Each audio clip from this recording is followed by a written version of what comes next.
Sometimes when you're isolated on Snowball Earth, the best thing to do is live stream. What's going on, everybody? My name is Ryan, and we are back with some Snowball Earth vintage story. That's right. And this is my very first live stream here with this world. Let me just check and make sure I've got my overlay for Twitch chat set up here. I just adjusted some stuff. Okay, there we see it there. It does show up on Twitch, which is unfortunate. Huh. I have to see if I can adjust that. What's going on, Panzer Potato? How you doing, my friend? What's going on? What's going on? Let's see here. Hello, Consolas. Planning on grinding something? Yeah, exactly right. Trying to do, just kill some time here. That's right, that's right. So we're going to be grinding out probably some blacksmithing in today's stream. And I've got 30 iron blooms, plenty of charcoal, but of course the real goal is to wait until this tree down below finally grows. So we've got an episode coming out. So if you're watching me live on Twitch, you might see a bit of a spoiler there. Okay, I'll hang out. We'll play in some Cataclysm. Right on, Consolas. Awesome. Thanks for dropping in, my friend. Let's see here. Yeah, so I'm trying a new Twitch chat overlay. I see it there. It's looking good. I just didn't expect that it would show up on Twitch itself, which is weird. I don't know why I would do that. I might have to do some adjusting. It's obviously for folks watching YouTube after I've gone live. For the VOD, they can see the chat going and stuff too, but there's no reason for it to be on Twitch itself. But either way, I'll just have to work with that. It's a new overlay. I'm using the stream elements, but let's go below and see what we can do here. So all right, and it's still not showing me how many viewers are up here, so that's weird. Huh. Yeah, got to do some adjusting, but not to worry, not to worry. We're here in Snowball Earth, and the world has not been updated to the new vintage story update. I just don't see much reason to do that right now. But all right, so we're gonna check the date here. How many days until this oak tree grows? If it grows at all, we still don't know. There's no guarantee here. Yeah, you give it about a 50-50 chance. 10 days. Okay, so yeah, that's kind of the goal of today's live stream, is to kill about 9 days or so. Yeah, let's check out some of the crops. Now this is interesting. So the temperature is 24.8 degrees Fahrenheit, so it's pretty cold. And you can see that these things are actually starting to take on the appearance of like a frosted, like how a plant looks in the winter. That's really interesting. I hope that they grow still. I don't know. We'll water them and see. 6 of 7. These are stunted due to cold, but we should still let them grow to their fullest potential, I think. There's that. And of course the pumpkin, it's not done anything at all. I don't know if it's even gonna work, but oh well. All right, here we go. Okay, now it's actually showing me we got viewers. Okay, good. So it is working. Excellent. All right, like I said, we've got some time to kill, so let's get to the blacksmithing. I'm also going to be going back and forth making charcoal. We've got plenty of food. Well, we'll have to double check. But we did kill a dinosaur in a recent episode of the series, so of course we are stocked with some meat, no doubt about it. And I did cook most of that up into crock pots and stuff, so we should be good. So Consolus, you're playing some Cataclysm, huh? It sounds like a lot of folks are getting into that recently. I saw you were just posting about it on Discord right before I went live. So you're having some issues getting your batteries hooked up, or you're just not sure if they are working? Sometimes it can be tough until you actually just put stuff in it. What's going on, Ark Survival Vintage? You know it, my friend. That's a good way of describing it, for sure, because, you can actually tame and mount some of the dinosaurs, too, in this, just like an Ark. Although I'm sure it's a different process, but yeah. All right. So just for anybody who maybe, well, there's going to be a couple spoilers. If you're watching live on Twitch and you're keeping up with the series, you're probably going to see like this is my new cellar, but you'll see that come out in tonight's episode. Of course, if you're just watching this on YouTube after the fact, you don't have to worry. Everything's going to be in the normal order for you.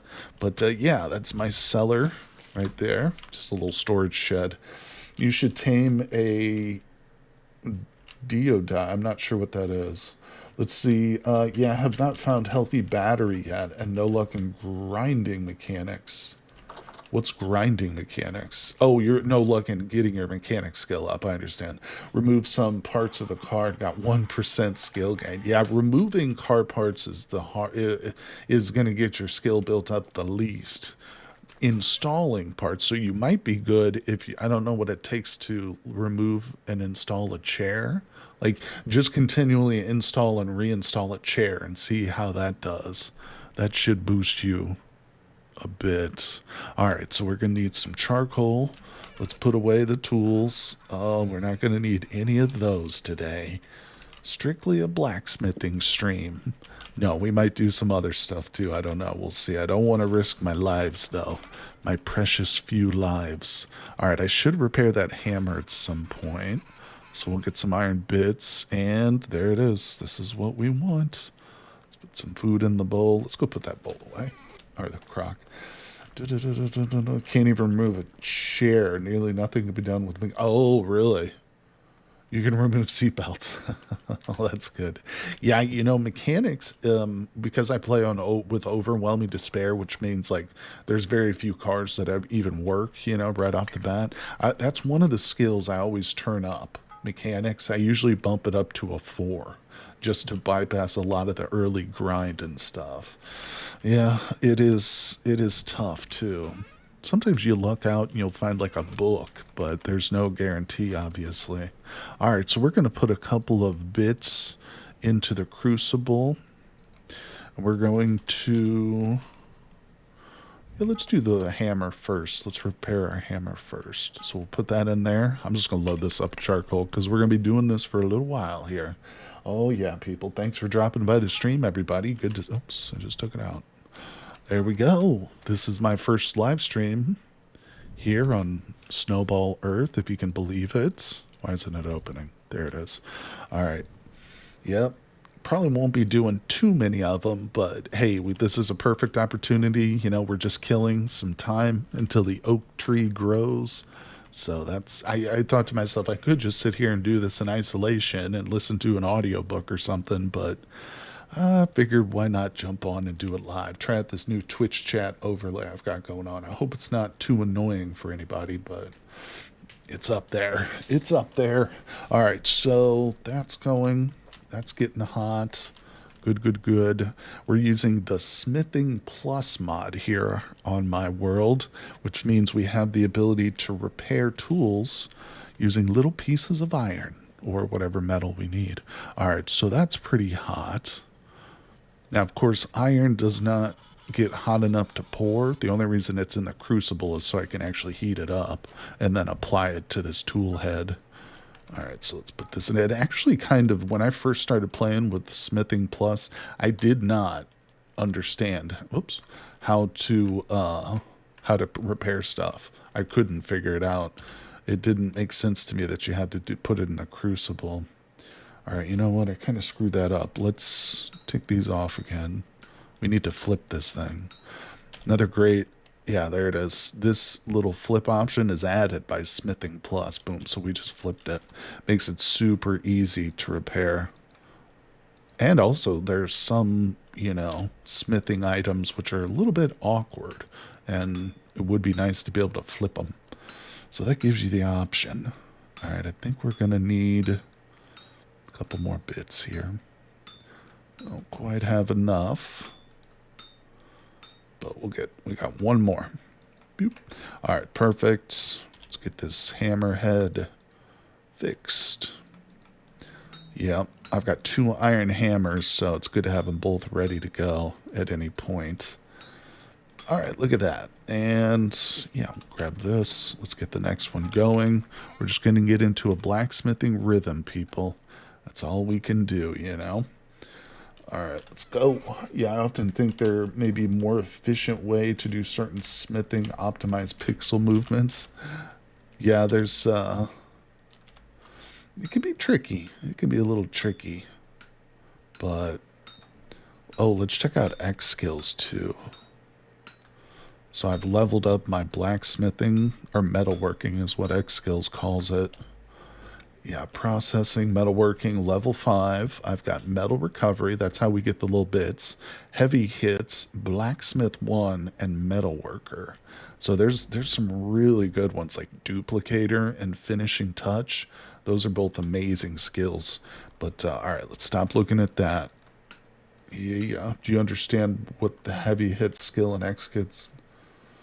The heavy hit, you mean this one right here? Yeah, it says that. Why is that popping up? Your heavy hits on slag work as a split.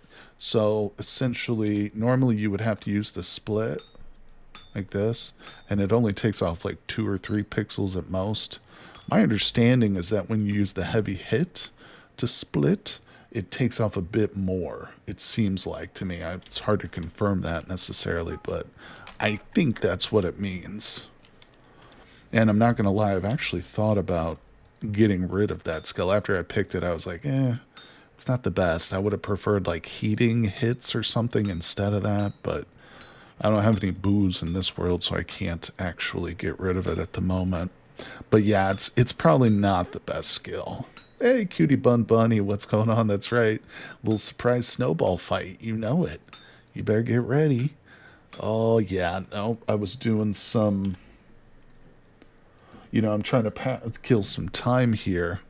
Oops. And I figured, hey, I could sit here and do this off stream by myself, like listening to an audiobook or something, or I could just log in and do some blacksmithing with you folks. So you know what I chose. That's right. But thank you for coming by the stream, cutie. It's good to see ya. We'll be back doing our normal Cataclysm and Rimworld this weekend. So yeah, the heavy hit, I don't know, maybe it almost seems to take off just like the same amount. But yeah, that might be, I'm curious what some of the other folks who use this mod think about heavy hit. I'll have to ask some of my Patreons about it. Andy would be a good one, and Nitro as well. Nitro's the blacksmith on our multiplayer server. All right, let's go over a little bit. All right, this thing's getting hot, so we can conserve this charcoal. Do I have some booze to unlearn it? Not yet. Not yet, my friend. No, I haven't made a juicer. It would be a bad idea, though. To be honest, I probably should. All right, let's go over. Beautiful. Yep. We'll be doing some other stuff today too. It's not going to be strictly blacksmithing, but I don't want to put my lives at risk here. So we're not going to be searching any tree hollows or anything like that today. No long treks or explorations. Not today, but obviously in the future we will have to do that. Right now it's all just about waiting 9 days or so to see if this tree can grow. Alright. Yeah, I like to believe the heavy hit splits off more slag, so I'll just tell myself that it does. Since I picked it, I can't really do anything else with it. I'll just lie to myself. That's what we do anyway. Do it for so many other things to tell myself, hey, I'm handsome. Lie to myself. Oh, boy, oh, boy. I wish I had some booze. I mean, in real life, actually. No, I'm just kidding. I have booze. All right, let's drop these in. Yeah, I don't know what it is. Seems like quite a few people have started picking up Cataclysm in recent days. Are you playing with Stonebake Oven? That might be a nice script trade. You could dry your berries instead of juicing them. No, I'm not, actually. I need to install the Stonebake Oven on this world, because I do have Culinary Artillery and expanded foods, but I don't know why I didn't. You know why? Because I started this world after I discovered Stonebake Oven. I didn't discover that till I was already in the middle of this series, but it is a good mod, and it's easily added. Did it just get lighter in here? The hell, that was weird. Yeah, split. Yeah, that's a good suggestion. I do love that mod, though. Oh, I'm going to be so disappointed if Expanded Foods and Culinary Artillery get abandoned, though. I hope they get an official update or somebody picks up the project. It's such a great pair of mods. It adds so much to the game, too.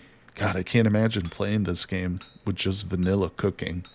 Whew, man, it would suck. It will be real bad, my friend. So, Consolus, I know you said you're playing Cat and kind of just listening, but is that Twitch chat overlay annoying? Seeing it on Twitch? I don't know why it would put that on Twitch. Oh, well. All right, so I was having difficulty with my normal one. I use JChat. I don't know if anybody out there has streaming. Does if you stream or if you have a chat overlay. But for whatever reason, OBS would just not pick up the browser source. Like, I don't know.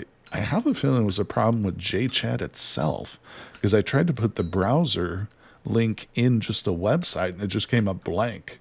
So I'm like, what the hell? So I tried Streamlabs or Stream Elements and it's working, but it's new. It's new to me, so I got to figure it out, play with it a little bit, but it definitely has more functionality. All right. Okay. Let's knock this out. Cutie Bun Bunny. OBS is hard. I know. You know what's funny is like I had the overlay working. It was fine. Like the first time I ever installed it months ago, it was fine. But then I wanted to change it. I wanted to make some tweaks to it. So I went in and I deleted the old one, which worked. And I tried to add this new one. It's the same JChat. I just tried to tweak it a little bit so like the messages would disappear quicker. And now it just doesn't work. It just refuses to work. I don't know. Oh well. Yeah, it's always a constant struggle. Either with hardware, software, customer support. It's always something. Hey, Hanny, streaming Snowball Earth. Still have to catch up with the series. Well, no worries, my friend. Probably won't be too many spoilers. I mean, you'll see some stuff here inside the house, but yeah.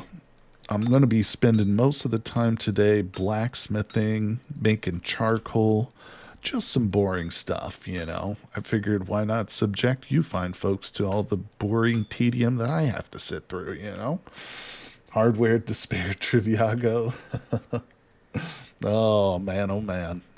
It's a universal, not just across all cultures, but across time too. Even the first cavemen experienced hardware despair when they tried to light a fire and their little flint and tinder broke or just wouldn't spark correctly. That was hardware despair, people. It's been with us since the Stone Ages. You can count on it. All right, it's like death and taxes. Things will just break. They just don't work sometimes. It's inexplicable. It's chaos theory. The guy from Jurassic Park was right. Taking a small break from Vintage Story, you can only dig too much dirt until you're sick of it. Hey, listen, Annie, I'm with you. I totally get it. You know, we're going to do that hardcore server, you know, in a couple weeks or however long. Probably won't be too long. And yeah, everybody, I think it's good to take a break. You don't want to burn yourself out on a game. Some games it's difficult to burn out on, like Cataclysm, because it is such a crazy, deep game. Not to say that Vintage Story isn't deep, but it can get repetitive. There's a lot of grind with Vintage Story, which is part of the fun, you know, the appeal, the difficulty of surviving. But yeah, it's very, very smart to take a break. Like I said, I think that once we get this new multiplayer server, I think that'll help reinvigorate some folks' interest. I'm certainly excited about it. But I want to upgrade our current server first. All right, let's see here. Bummer the mods take so long to catch up because it's, you know, I know that Tyron has said that like he doesn't see much need to put the game on Steam because like he always says like sales are good and money's like not an issue for them, but it would legitimately help the modding community too if it was put on Steam because there's some really competent and, you know, talented modders out there because I've used mods for other games on Steam and they probably just don't even know about Vintage Story, you know. I really think putting it on Steam would help. I mean, it would just, not only obviously the game would get out there and more people would play it, but there'd be more modders. Steam's modding pages are real good. Yeah, integrated workshop and stuff. I love Vintage Story, but yeah, I think more eyes on it could help the game tremendously. All right, let's just put that away. But I'm also biased too because if he puts it on Steam, that means more people are going to want to watch YouTube videos and watch people stream it. So obviously that'll be good for me as a content creator. But I legitimately think it would help the modding scene too. I mean, if you go look at the RimWorld workshop, RimWorld's a game on Steam by an indie company. I'll compare the two because RimWorld's an older game, but it still has something like 20,000 concurrent users daily on Steam, and a large part is because of the really robust and active modders. And I guarantee you there are probably double the amount of mods for RimWorld than there are for Vintage Story. Having it on Steam would be great just for availability. I've known a lot of people not to trust VS Page, but to trust Stream. That's true too. A lot of people just want all their games like consolidated into one easy to find library. That's true. That's true. I mean, I've even talked to people who don't trust itch.io, like let alone just like a lone developer's webpage. Not to say there's anything wrong. Like I would totally recommend Vintage Story and say their page is 100% safe, but I understand why people aren't comfortable, Like I say, I know people who won't even use itch.io just because they don't trust it for whatever reason. Yeah, I love itch too. You know that they have under 10 people working on that website? I just learned that recently after the whole controversy with like the banning of adult games on their site. I learned because I was reading some store articles about them. They only have less than 10 people maintain that entire website. I was like, Jesus, that's insane. Those are some dedicated folks, man, because there's so many games on that site, and that was part of the problem. One of the reasons they had to just blanket ban every adult game was because of that, because they didn't have the manpower to sort through each and every one looking for like the really racy ones, and stuff.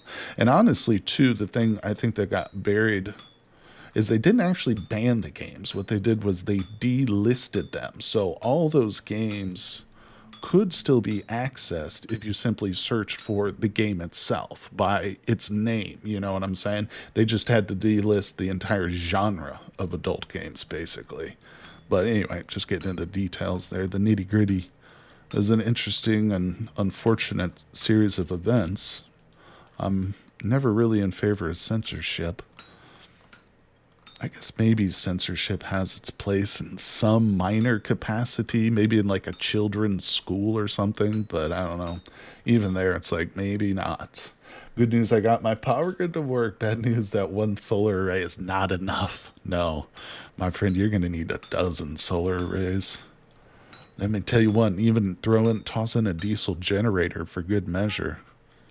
We've done 10 blooms so far today, people. Let's go. See, I knew that this time would just breeze by chatting with you fine folks here while I blacksmith. This is the way to get the work done here. Let's see, my bank banned buying from Steam for almost a month due to Visa blocking Steam. That's why I started playing Vintage Story. Oh, that's interesting, Henny. Yeah. The whole issue actually didn't start with the payment processors. They were simply pressured by an Australian advocacy group. I can't remember the name of it. It was something like Step Forward. It was some group of people who were real upset about video games, explicit content in video games. And they had started that campaign to put pressure on the payment providers, who capitulated due to fear of loss of profits. Collective Shout, that's it. Thank you, Consolus. That's it. Collective Shout. That's the one. Yep. Look for it. I think the name, absolutely insanity. I'm not even Australian. Why exactly? That's the thing, too. It's like the world, everything is so globalized now that, yeah, if like Australia gets a hair up their butt to ban everything, it affects the entire global marketplace, which is wild. But I believe they were merely a reason to show to the public. This was in the interest of the payment processor for a while. Well, it could be. That certainly could be. Although I don't, I mean, I'd have to see some evidence for that because I don't know how decreasing sales is good for a payment processor. You see what I mean? If you ban a whole genre of game, regardless of what genre that is, that's a decrease in sales. You would think that a payment processor, they're going to want as many payments to process as they can get because they make money off of all those transactions. But you could, yeah, you might be right. I don't know. All right, let's move. Okay. There we go. And time to snip it off. So it's 2:30 in the daytime. We're definitely going to be sleeping. I'm not going to be like blacksmithing through the night because, again, we're just trying to kill as much time as we can as quickly as possible. All right. Let's keep it going here. I think I'm going to let this charcoal die, and then we'll go out there and see if we can start another batch of charcoal after the fact. Thanks for dropping by the stream, everybody. Got a few folks in here today. A little bit of a unscheduled impromptu stream. We're going to be going back into the Cataclysm world tomorrow. Oh, I actually logged in too and played a little bit of Helminia yesterday morning. I just couldn't resist. I love it. I love that game. Yeah, it seems like I was saying earlier. Oh, we're hungry. It definitely seems like more and more people are getting into Cataclysm these days, which is great. I think that's fantastic. All right, that's hot. Bing. Good to go. All right. Boom. Yeah. Now, if you ever get on the subreddit for Cataclysm, you'll see that there's always some sort of controversy going on over there. Of course, it's kind of true with all subreddits. But, yeah, they're always up in arms about something or other. You know, I can honestly say that there are some development choices, too, which I don't really understand. But, I mean, you know, it's a free game. The developers obviously do it as like a passion project, so let them do whatever they want, you know, with their game. I love it. It's a great one. Any way to get around the morale penalty for killing younglings? That's a good question. Not unless there are certain traits. There used to be certain traits that would let you get around that. The best thing to do is just counteract it after the fact. So chew gum, listen to music. Make sure that you sit down and eat at a table, even if you don't have rigid table manners, because you get a small mood bonus for sitting down and eating at a table, even if you don't have that trait. So that's what I do, is I just compensate for it after the fact. Because, you know, you're going to have to kill the younglings. It's going to happen. In fact, a lot of those youngling zombies can have pretty interesting books on them. Because a lot, obviously, they're like in school and stuff. But, yeah, it's a good question without much of a solution. Let's see here. You know, one of the traits I often used to go with was Pyromaniac. Pyromaniac is listed as a negative trait in character creation, but in all honesty, it's a positive trait because you get a pretty superior mood boost just for starting a fire. And it can compensate for things like that, for killing younglings and stuff. Yeah, well, eat Viper Kung Fu, little one. Nice. You get the Viper style Kung Fu. That's awesome. The martial arts in that game. That's just another aspect to Cataclysm that makes it so appealing, you know? It's like, it would be one thing if they just had like a dozen martial arts, you know. Oh, there's karate, there's the big ones, you know. No, there's like 20, 30, maybe even over 100 different martial arts, especially once you start to install like the mod, you know, the, what's it called? Mythical martial arts. I don't know if there's quite 100, but there's a lot. All right, so our charcoal just burnt out. We did just get a point for metalworking here. Let's do finishing touch or duplicator. Let's do finishing touch. You can have a chance every hit to instantly finish the smithing project. The more advanced work, the greater the chance. It's a very small percent, 1% chance, but it goes up the more points we put in it. Duplicator, you have a 5% chance and additionals for each level to receive a second identical item after finishing. The fun part is when you have both of these and they both proc at the same time. So you instantly finish and then you duplicate. I've seen it happen. All right, so we're going to go with duplicator. I think that's cool. Yeah, it's super useful. There's another crazy combo here too. So heating hits. Every hit, you will increase the temperature of the item you're working on. And then one of these, I think what it is, and another, if you have blacksmith gives your items a quality like legendary, epic, rare, common, uncommon, gives it that quality. The hotter the metal piece is when you finish it and then quench it, the higher the level will be. So you can actually get higher levels with your blacksmithing by using heating hits. As you hit it, it's heating it up. So once the final product is done and you quench it, it's not going to be real cold. So it'll boost. I'm telling you, this, whoever designed these, I don't know the author of this mod, but they're very creative. Like, they've obviously played a lot of role-playing games, and they sat there and they thought about the way that these would interact with each other, because there's some really cool combos and stuff. All right, so put that away for now. Yeah, we did not quite half of that stack, but pretty close. Oh, I still got one left. All right. Let's do some heavy hitting. HD, are you... wait, you are one of my obstacles on the way to power. Because of you, I use a spear too much. Oh my god, tell me about it.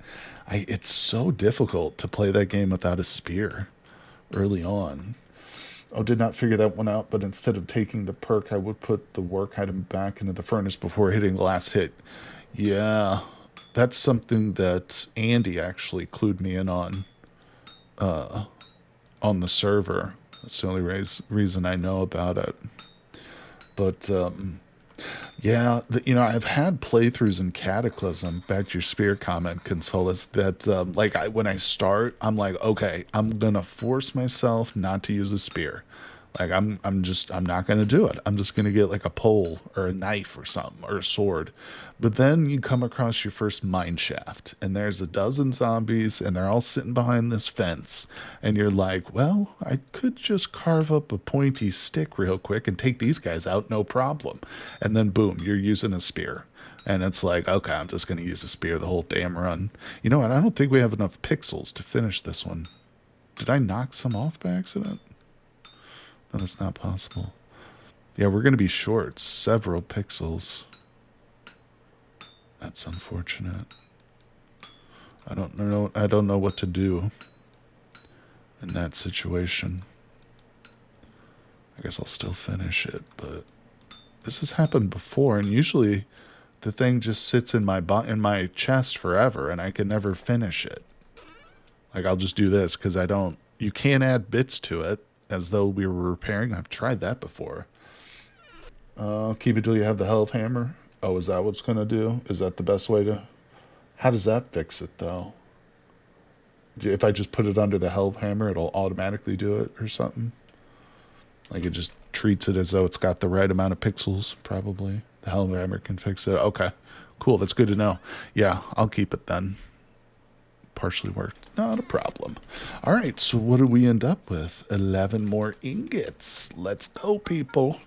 Now, of course, we got 8 viewers here in Twitch, so thanks for joining me, everybody. But if you're new, this is part of my Polar Earth or Snowball Earth series. Let's go up above. So you can see in this world, it's all polar.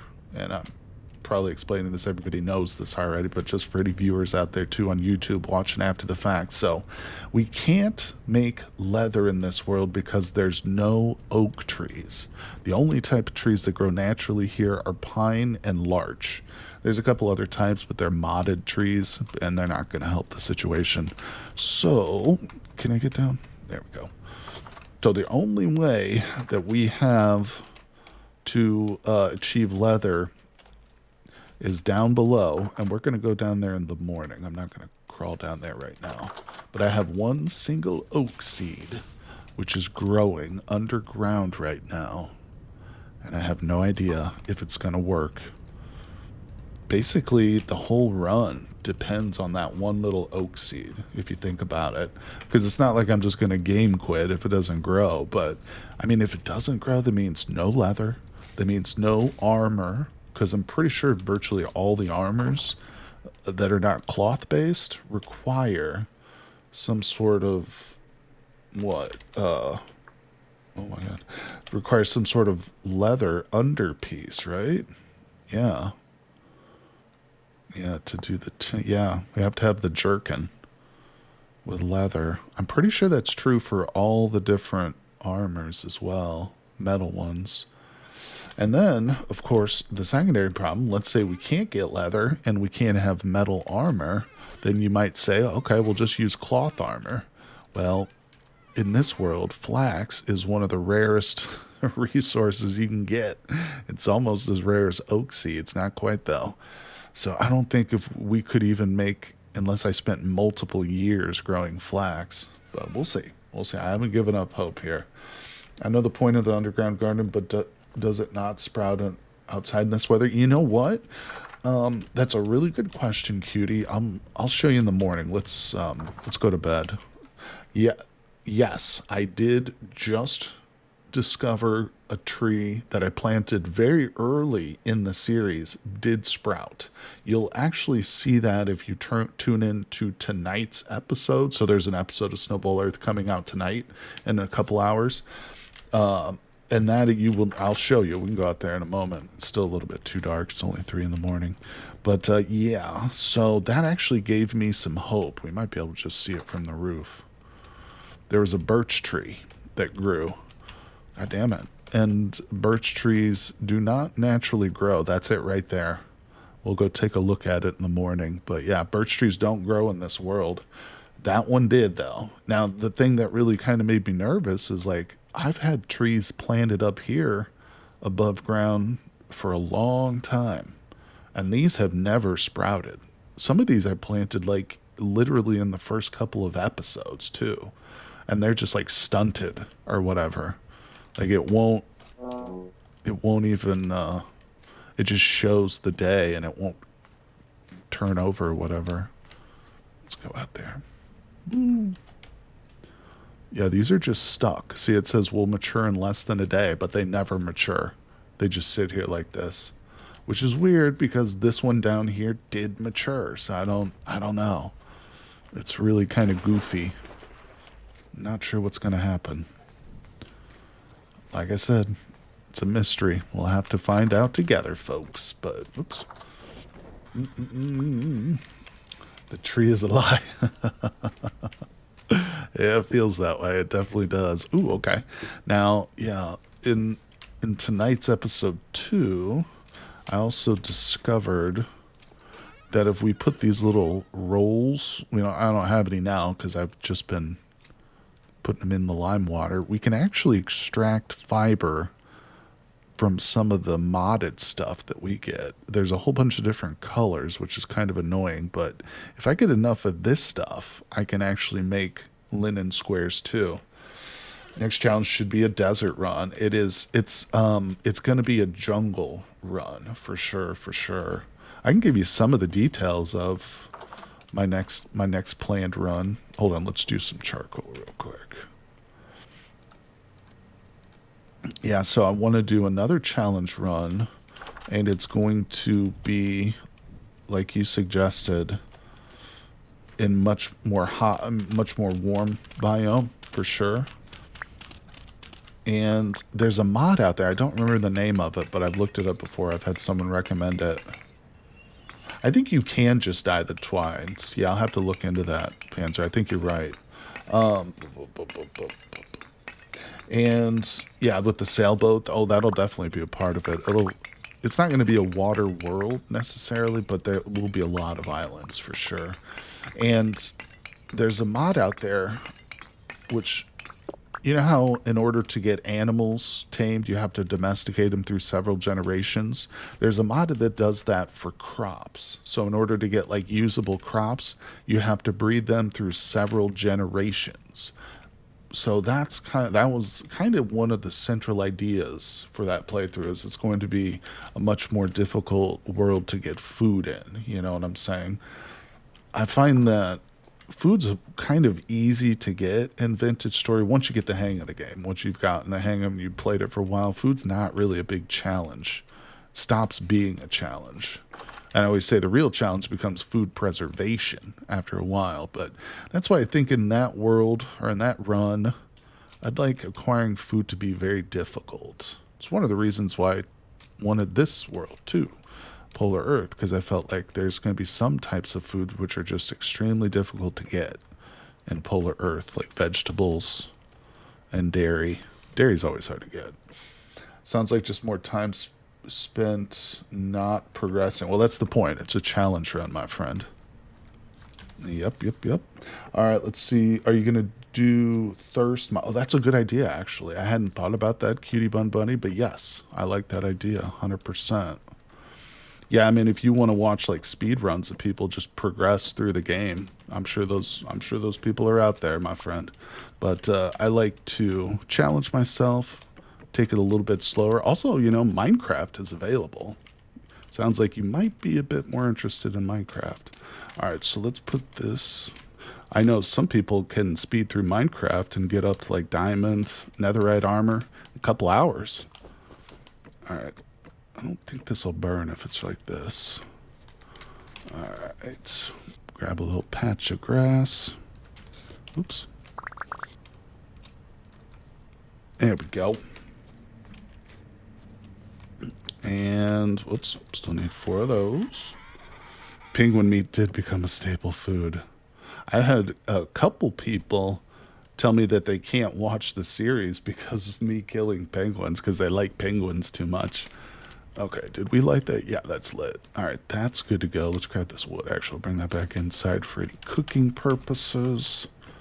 That was most of my wood. But we might have to go out there and chop some more trees. Yeah. So like I said, I'd like to keep the charcoal going. But all right, so it is morning. Let's go below and check on our tree and see if we can get it to work. All right, see if it'll... It's not going to grow yet, but we are going to water some of the other crops. Our flax might be ready.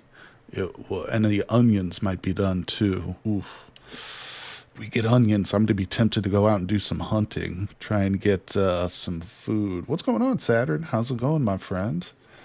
I don't know if it exists, but there's a jungle animals mod too that would be cool. More birds, frogs, a jaguar for sure. Yeah, well, definitely. I mean, it's not a true challenge world in my mind unless I install full dinosaurs.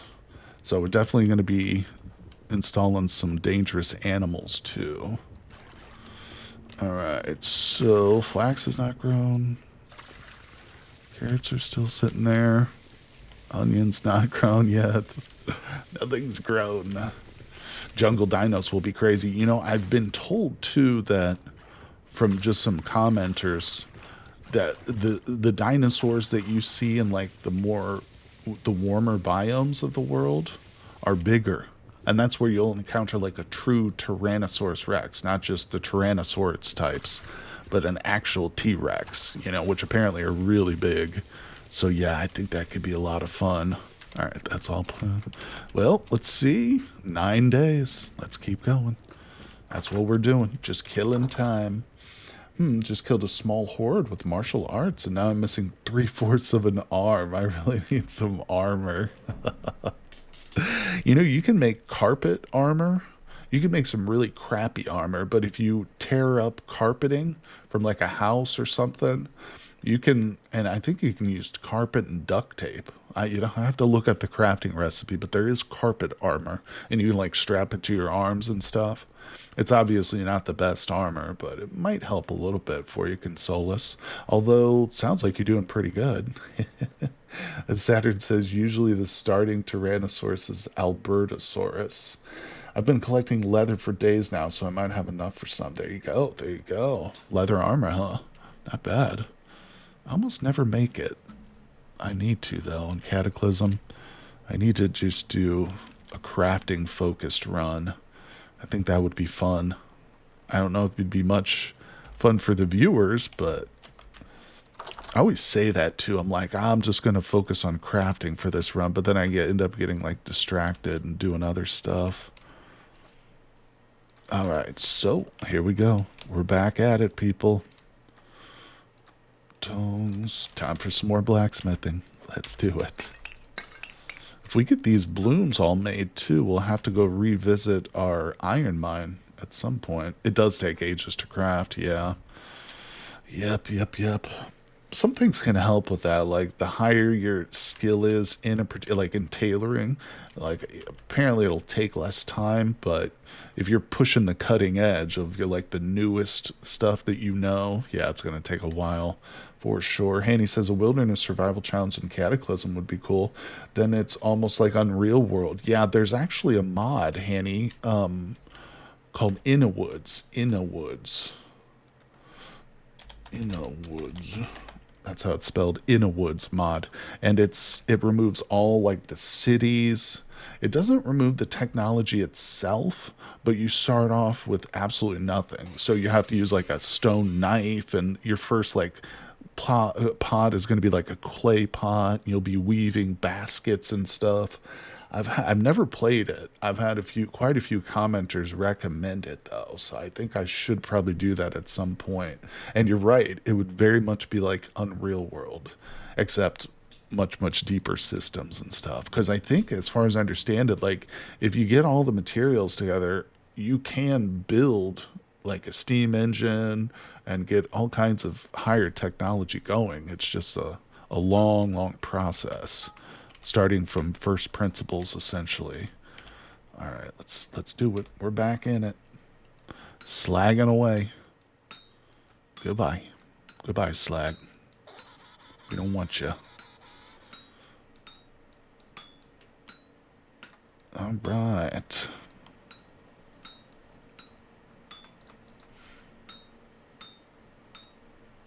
Yeah, I think, I have to say it does feel like the heavy hit removes more slag than just the other. I don't think it's much, maybe like 1 or 2 pixels per hit, but it does feel a little bit better. Again, maybe, like I said earlier, maybe I'm just trying to convince myself of that, but, well. Oh, goddamn it, I keep misclicking here. Come on, let's get our head in the game. I might even need to do some panning in this stream. Yeah, we have the ability to make Bony Soil. And the only real reason I want to pan Bony Soil is for candles. Yeah, that's one thing that we're almost certainly not going to get here in the Snowball Earth world is bees. I just don't think they occur in the colder temperatures like this world. So, panning for candles is about the only way we can make lanterns. I've made one, but after going through, I think, a stack of 16 Bony Soil, I only ended up with 1 candle, unfortunately. As I said, a base is 3x3. If I can take a 3x3x3, that would be some improvement. When I find a candle in the soil, my heart is warmed. Smithing is my favorite system in Vintage Story. I can do this for hours. That's awesome. I get a little tired of it, but honestly, having X skills, to work towards, gaining experience, getting levels off some perks and stuff, really does make it much more appealing to me. It's like I would still do it anyway because I have to progress, but it is nice. It's like building Legos as a kid, it is. Why are Legos so expensive? Oh, it's just little plastic pieces that they make in mass. Let's see, you have to believe in bees. You know, I guess it could be possible. I've had some commenters recommend that I take like a trip to the south in this world just to see if maybe temperatures do change. If we get a little, not, probably not by much, but could it be enough to spawn bees or even wild crops potentially? I don't know.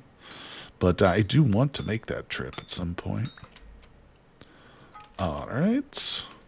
This whole playthrough has just been about hope, essentially. You know, when I first started to put together the mod list for this polar Earth, I didn't even know if dinosaurs would spawn. Like, because it's so cold, like the temperature's so cold, I wasn't even sure if we would see dinos in the world.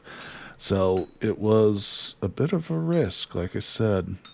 And now here we are, hoping that this oak tree grows. Not really sure if it will. Let's see here. Legos should not be, so tell me about it. It's little pieces of plastic that they literally churn out by the bajillions. Tell me why I was took broke for them as a kid, and now as an adult I'm still too broke for Legos. You know, I saw a Lego in my store today. I work in retail. It's a grocery store though, so we don't normally carry toys, but apparently for whatever reason they had a little Lego, but it was just a tiny little one. Like I remember the Legos that I used to yearn for as a kid were the big sets, you know. This was like one of those little Lego sets that would just make like a single car or whatever, and it was like $15. I was like, Jesus Christ, I can't believe the price of this crap. I sound like an old man yelling at the clouds, but it's truly insane. All right, let's put that away. Got a full inventory here. Plenty of charcoal. A white hot ingot. Let's go. This is the world we want to live in right here. Let's see. I look over my Lego dreams of having every Star Wars set. I know. Like, unless you're freaking Bill Gates or Mark Zuckerberg, you just can't collect Legos. Current Lego only sells those crappy single model sets. Is that all they sell now? Really? $15 for a block car? They're not. They get Hot Wheels. I'd rather buy bricks in bulk. I know, like those. What are those? The generic Legos. I think they're called Duplo blocks. Just give me some Duplos. I don't care. Or just have like Grandpa carve me some blocks out of wood or something. You know, come on, Grandpa. Put Grandpa to use, please. He's just sitting around telling stories that nobody cares about. Get him to whittle. All right, sorry, no elder abuse here in this stream, people. We won't tolerate it unless it's for making Legos. Let's see. Duplo blocks are for young. Oh, is that what it is? But they're great for larger builds. Okay, okay. See, yeah, Lego's got the market cornered. They literally have a monopoly on plastic blocks, and it makes no sense. Lincoln Logs were my jam. You know, there were some.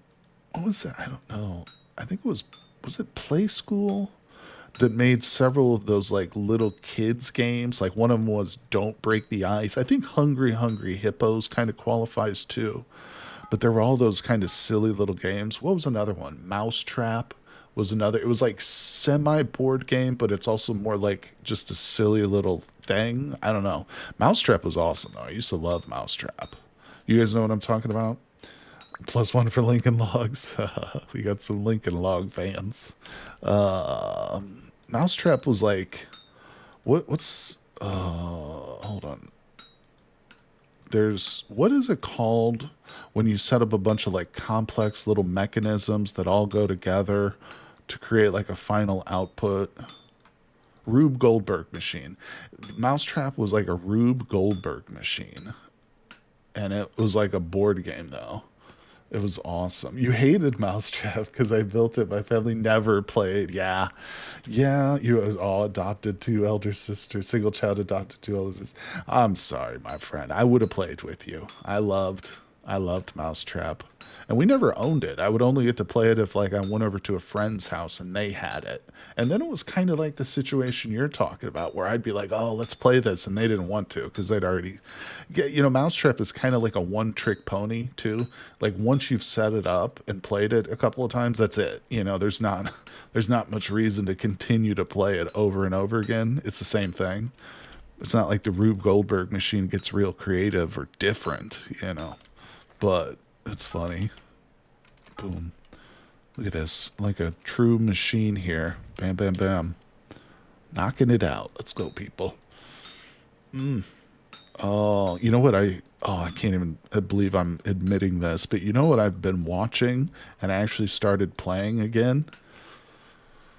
I'm going to say it. Chess. I started watching chess videos of all things. There's this one YouTuber, Gotham Chess. He's got like 8 million, 3 million subscribers. I don't remember. But some of you guys probably know Gotham Chess. But I started watching his videos just out of the blue. One of them was recommended, and I started watching it, and it got me wanting to play chess, which is funny because I hate the game.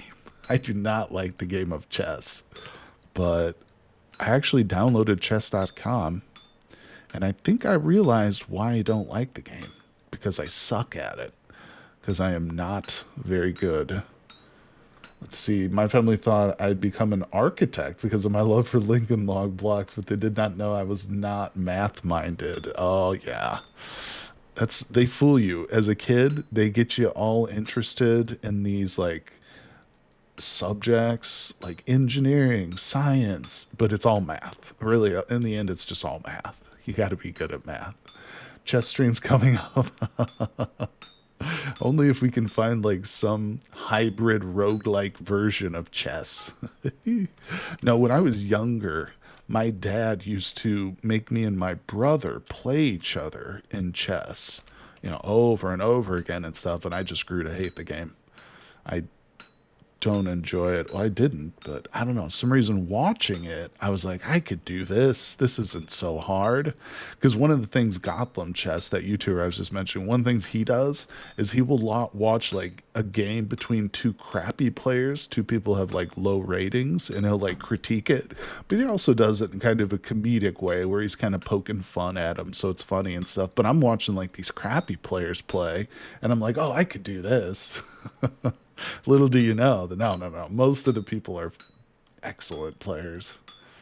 Let's see. I excelled in arts, music, literature, cultural studies, but not math, science. Ended up with my partner being an engineer, though. There you go. Got to compensate. They excel in the things you don't, and vice versa. That's a good partnership, They tried to teach me chess, too. I'm just too simple for really understanding it. Chess is a simple game in a lot of ways, but it becomes complex extremely quickly.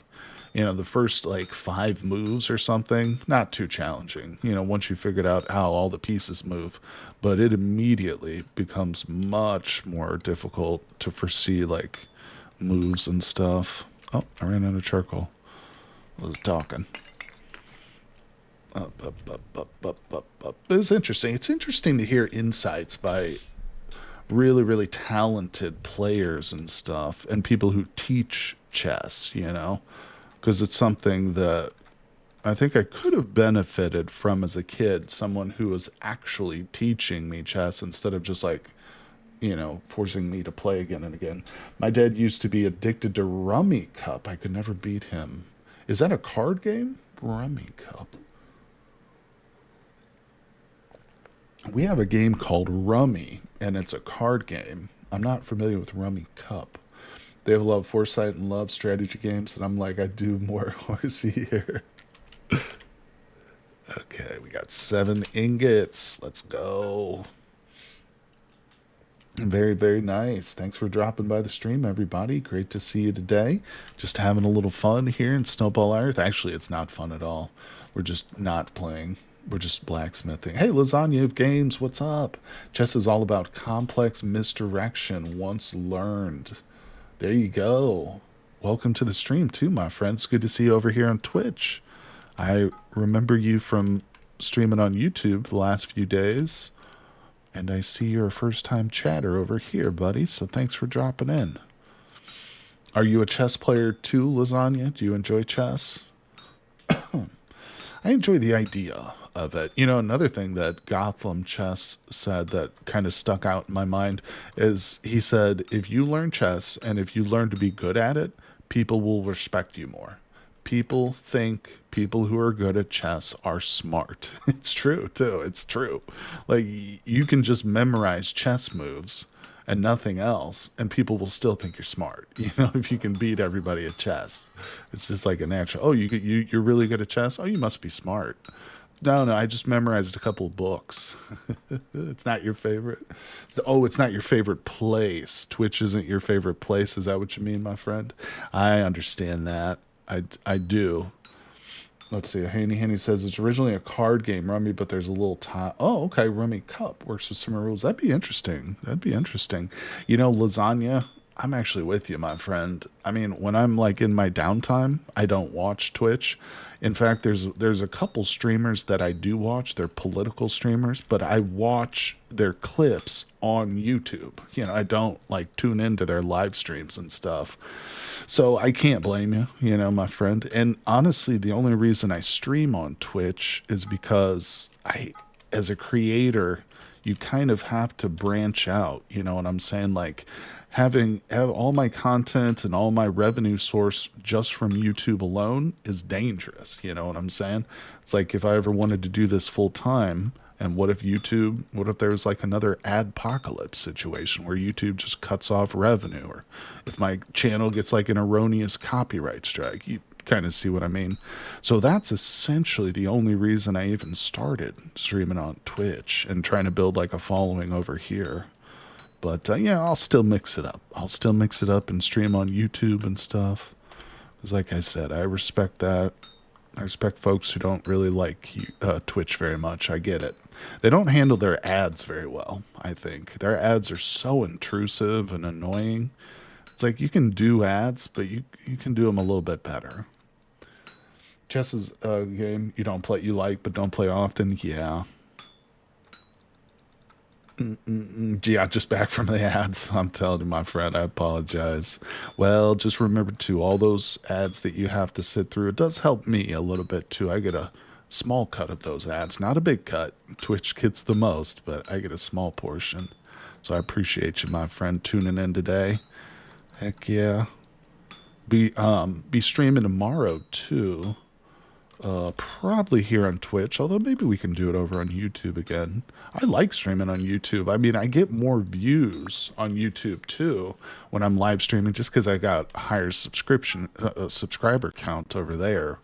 So it is nice. But yeah, you get it. All right, maybe we will do a Cataclysm stream tomorrow on YouTube, though. I could do that. Maybe we'll do both. I can stream on Twitch and on YouTube. Dual streaming is obviously possible. It's my system right now couldn't handle it. I would have to rent a third-party service in order to dual stream, so that's just the only reason I don't currently do it right now. But I do have plans on upgrading my system. Hopefully in the near future, we'll see. Maybe at that point I could do some dual streaming. Also heard the ad payout is almost irrelevant because it's so low. Are you talking about on Twitch or? Yeah, you're right though. The bulk, because I have my ads set not to the lowest, but to the second lowest time. So as the Twitch creator, you can actually adjust how many ads are on your stream per hour. And the lowest is like 30 seconds for every hour. And then the second lowest is like 1.5 minutes for every hour. And that's what mine is set to. But you're right. Whenever I look at like my analytics and payouts, it's almost all from subscriptions. Like the split on ads is, like you say, almost negligible. I'm sure I'm making a couple of pennies here and there, but it ain't much. And it's not much on YouTube either. It's just, you know, I've grown that platform bigger, so I do get paid a bit more. But, you know, and the split on Twitch is higher than it is on YouTube too. But we don't have to get into all the details. Honestly, talking about it just starts to get me pissed off. Dan, the lack of clay forces you to make bronze ingots by hand. Wait, what? Huh? Oh, you've... Who, me? No, this isn't bronze. This is a bronze anvil. This is an iron ingot. That's okay. You had me confused for a second. I was like, wait, is this bronze? It's like, what am I doing? No, it's actually a common mistake, believe it or not. Whenever I've released many shorts with this game where I'll do like blacksmithing and like I'll put in the title hammering of iron axe, and people will look at the tooltip and they'll be like, bro, that's a bronze axe. And I'm like, no, it's a bronze anvil with an iron ingot or an iron axe. So it is actually a common mistake. I've had that comments like that before. Oh, actually did that. For how little it pays out, it's so intrusive. Yeah, that's what I dislike. I mod for a good friend on here, and I know that it's not a good split. Yeah, it's crazy because these companies, they know that.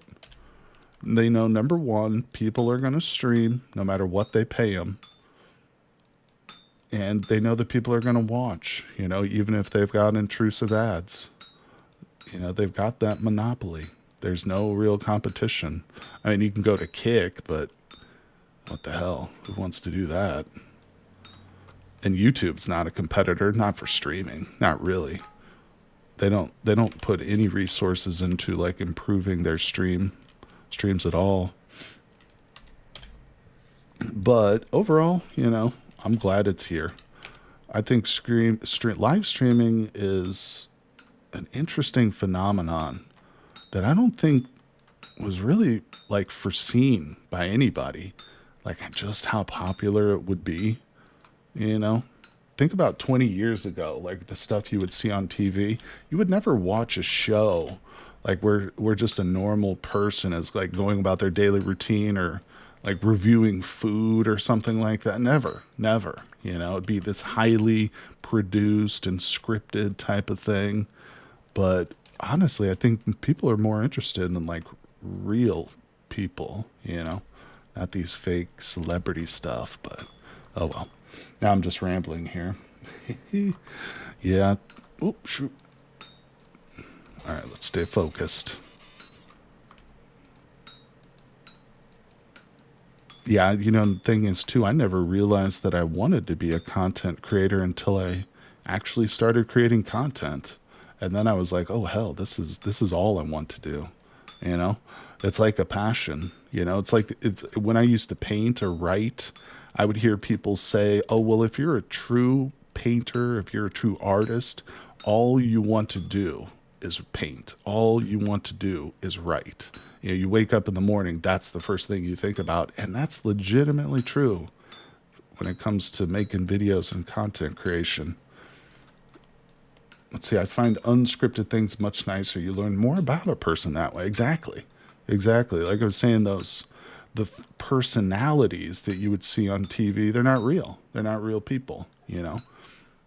It's a fake, it's an act, obviously, but it's a persona, you know.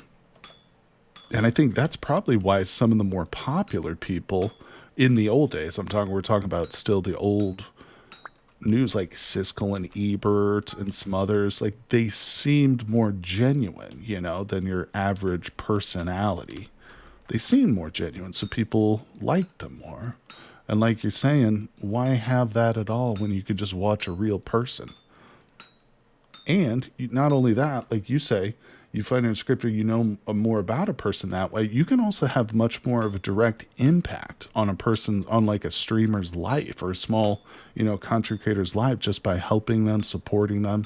You know, that makes a huge impact. Whereas if you're just watching a show, you know, on cable, who are you helping there? You know, like the owner of the freaking corporation. Woohoo, great.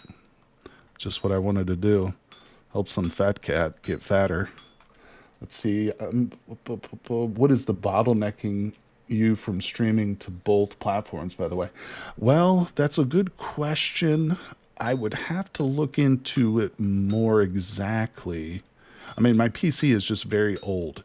My processor is an i5, and although that's not the most outdated thing, and it could. I've never tried it, so I couldn't honestly tell you that. I'm just a lot of reason assuming my PC would struggle with it because it struggles with other things. But I did recently upgrade my GPU, but I don't think that that would necessarily have, I don't know, it might have an impact on dual streaming. I have to look into it more, to be quite honest with you. My favorite part about my friend streams I mod for is when something breaks and we joke doing it live and not canceling stream as we work through it. That's right.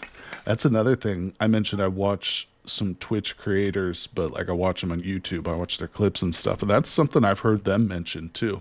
It's like when you're live streaming and you have actual hardware or software issues, you got to deal with it right there. You're a one man or one woman team and you're doing it all yourself.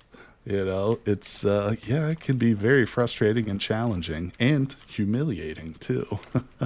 There's always something embarrassing, even though it might not necessarily be your fault. It's just there's something embarrassing about when things don't go perfectly, but it happens. It happens to every streamer out there, that's for sure. Oh, look at the aurora. I do kind of want to upgrade this world just for the improved, what is it? They improved the moon? Did they improve the sun too? The clouds and the moon are improved with the new update. That'll be nice. That'll be nice to get that going in this world. Stream, the biggest bottleneck is your internet connection, but what takes up processing is the recording. Okay, okay. I mean, my internet connection's not bad, so maybe it would be possible. Like, I'll have to look into it a bit more. Honestly, right now is not a great time just because we're in the midst of all the, you know, the server stuff. You know, I'm going to have to upgrade the server in the next couple days, and then I'm going to have to start a brand new one. So, but I will look into it, trust me. It's in my best interest to do it, you know. Sometimes I just have to find the time to get away from making episodes and stuff. Whoa, we got no food out here. But I appreciate you guys hanging out with me, talking me through it. Oftentimes, talking with chat is definitely a great motivator. It's also a great way to just get insight and stuff. A lot of you folks out there are more experienced than I am in things like this, for sure. But we're all in it together. That's right, people. All of us except the dinosaurs. They're not included in this group. They're extinct. Sorry, dinos. Not today. Alright, let's flip it. Oh, there goes my hammer. Should we repair the hammer again? I've only seen like 2 to 5% pull on system for streaming. 3G light upload supports 1080p, 720, 480. Okay, okay. I have a hardline connection, so I don't use Wi-Fi at all, if that's what you're referring to when you say 3G. Oh, wait. 3G LTE? Not sure what that abbreviation is referring to exactly. Where's my bits? Get enough of them. I want to make sure I get this right here. Okay, we'll give that a second. Get back to work. Yeah, and you know, I know that there are some restrictions with dual streaming, but I think they all revolve around chat, believe it or not. One of the things I'm aware of is against terms of service on YouTube is to mix chats together. Like if let's say hypothetically I was dual streaming right now on YouTube and Twitch, I could not put both chats together. So like the viewer over on YouTube can't see the Twitch chat. You know what I'm saying? Or they're not supposed to or something like that. Because their justification is they want to create their own like unique community or whatever. I don't know. It's been a while since I actually looked into it. So maybe some things have changed, but because that is one thing I notice when I'm watching like a streamer on YouTube, and if they're dual streaming, like, you don't see their Twitch chat. You'll hear them respond to it, but you won't see it unless it's a VOD. Mobile connection through a phone. Okay, through a phone hotspot. Well, yeah, I mean, if you can do it through that, then I should be able to do it through my hardline connection. All right. Yeah, my ISP has gotten me to tried to get me to go Wi-Fi several times, but I'm like, no thanks. Don't want it. Let's see. Yeah, I think you can do 2 chat windows, but of course takes more real estate on the stream. Yeah. That's another consideration too. That's actually one of the reasons I was having trouble with my Twitch overlay and why I had to use Stream Elements, why we've got a new overlay now. It was taking up too much real estate on the screen.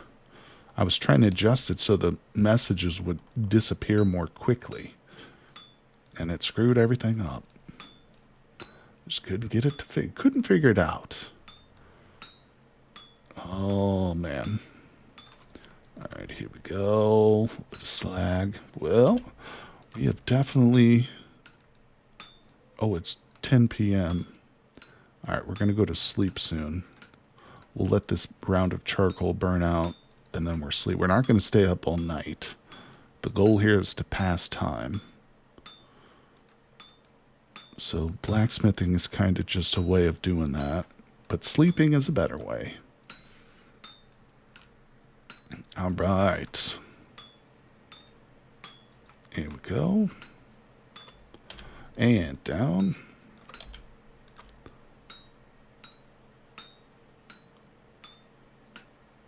I have no idea what I'm going to be doing with all these iron ingots.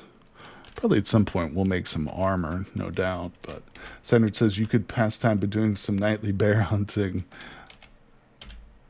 Who is it? Oh, I was talking to Lag. And he goes, I stopped by his stream last night, and he goes, I said, how's it going, my friend? He said, Saturn stopped by earlier. Man, he's constantly trying to get me to go hunt bears. I was like, yeah, that's Saturn. He's a character. Okay. And over we go. Let's do it. Heal 1k damage achievement. These Zeds, oh nice, have been rough towards me. You got to heal for 1k achievement? I don't know if I've seen that before. Maybe I haven't, just because usually I just turn those, like I just blow past those achievements. But that's pretty good. Dang, Consolison, you're still new to the game? Ish? Did you say you were new? Or maybe you're not new. I just misunderstood. Yeah, like I said, there's been a few people in my Cataclysm streams who are kind of newer and, you know, asking questions about it and stuff. First run, nice. Good job. Hey, what's going on, Victor? Welcome, my friend. Thanks for dropping by the stream today, buddy. Just here on Snowball Earth. Believe it or not, this is my first live stream in the Snowball world. And we're just killing some time, hanging out here, waiting for the oak tree to grow. How you doing, buddy? All right, let's go down a little. Excuse me.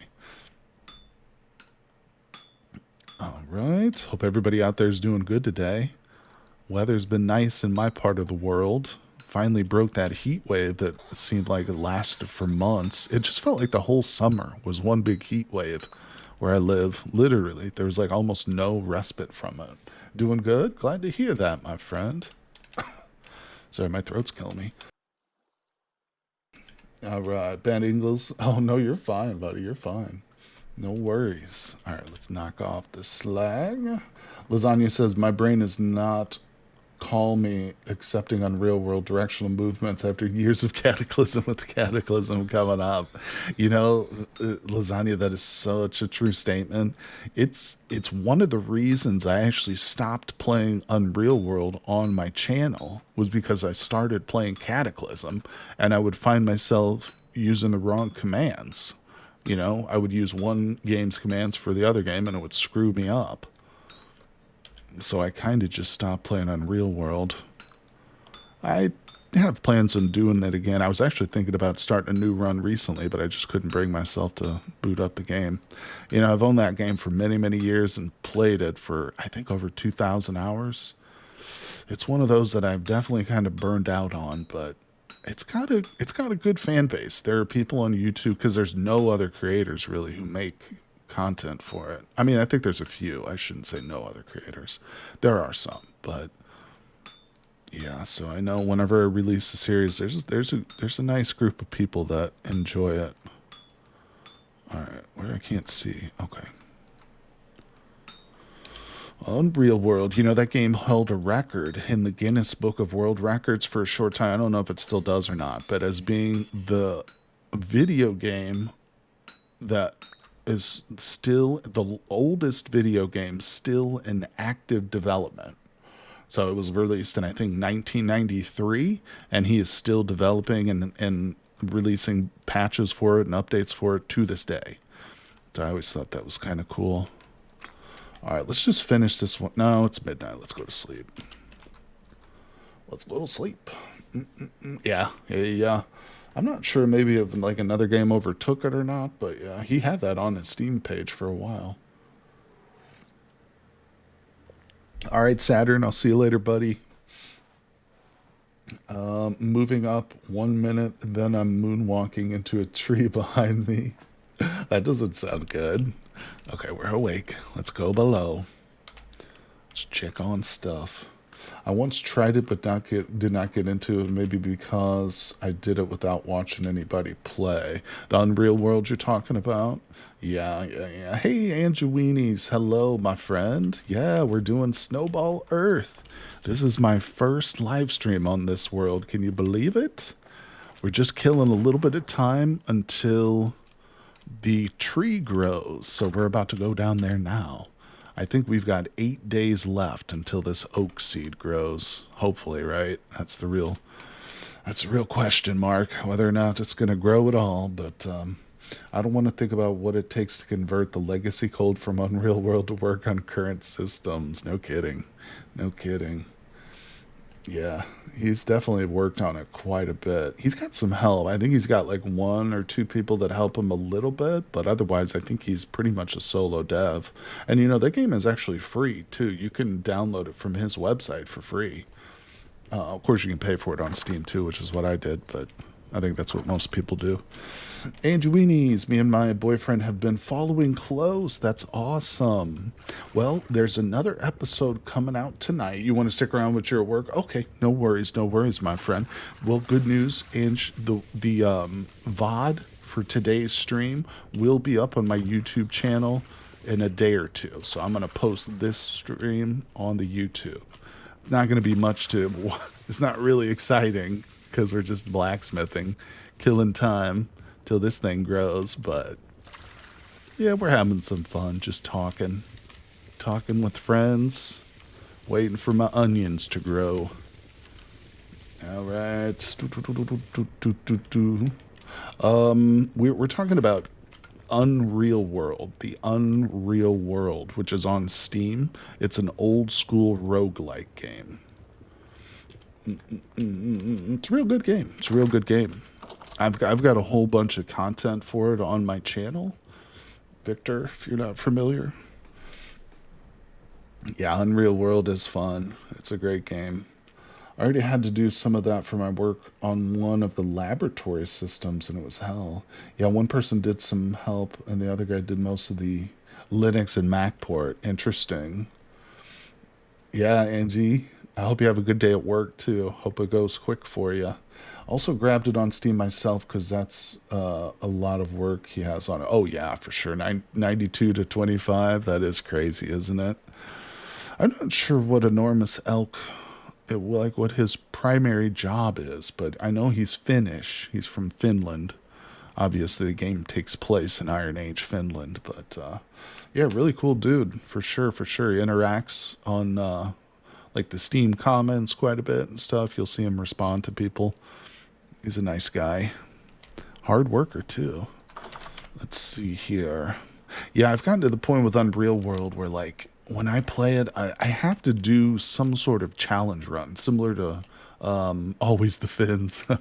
Similar to this game. Like, I'm at the point now with Vintage Story, like, just playing a vanilla single-player world is kind of boring to me. You know what I'm saying? Like, I want to mix it up. I want it to be more of a challenge. Something interesting, something different. And that's one of the reasons I don't play a lot of Unreal World these days. because I've done a bunch of challenge series for it. It's kind of hard to come up with new ideas after a while, but it's not impossible, and we'll definitely get back into it at some point. For sure, for sure. And maybe I'll do an in a woods run for Nerf Peasant boredom and Smitty runs. That's true. That's true. You get bored and you're like, let's go attack a village. And then you get killed.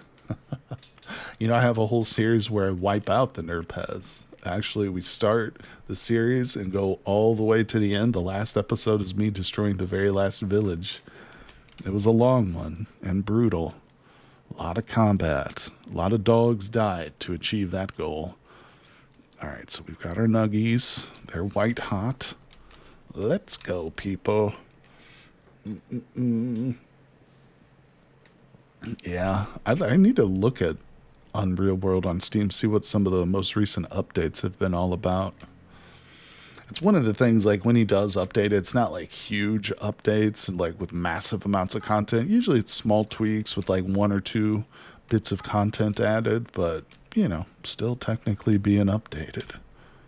All right, we flip it, we drop it. In a Woods is such fun. I think In a Woods would work really well in like a Let's Play series, and like an edited Let's Play. Hey, Angie Weenies, thank you for the gifting of 5 subs. That's awesome. Congratulations to everybody who just got one. G-Man, Dragneth, Maga Juicebox, Kroggles, D-Linear. Congrats, everybody.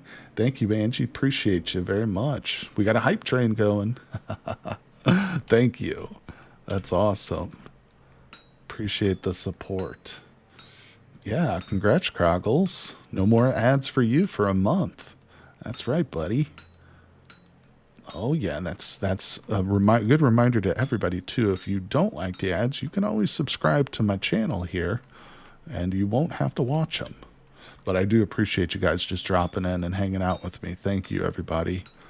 It's been just a little surprise stream. Pretty boring one. Just hammering. Mostly hammering. Oh, look. Look. Duplicator procced. Yes. We just got an extra iron hammer for free.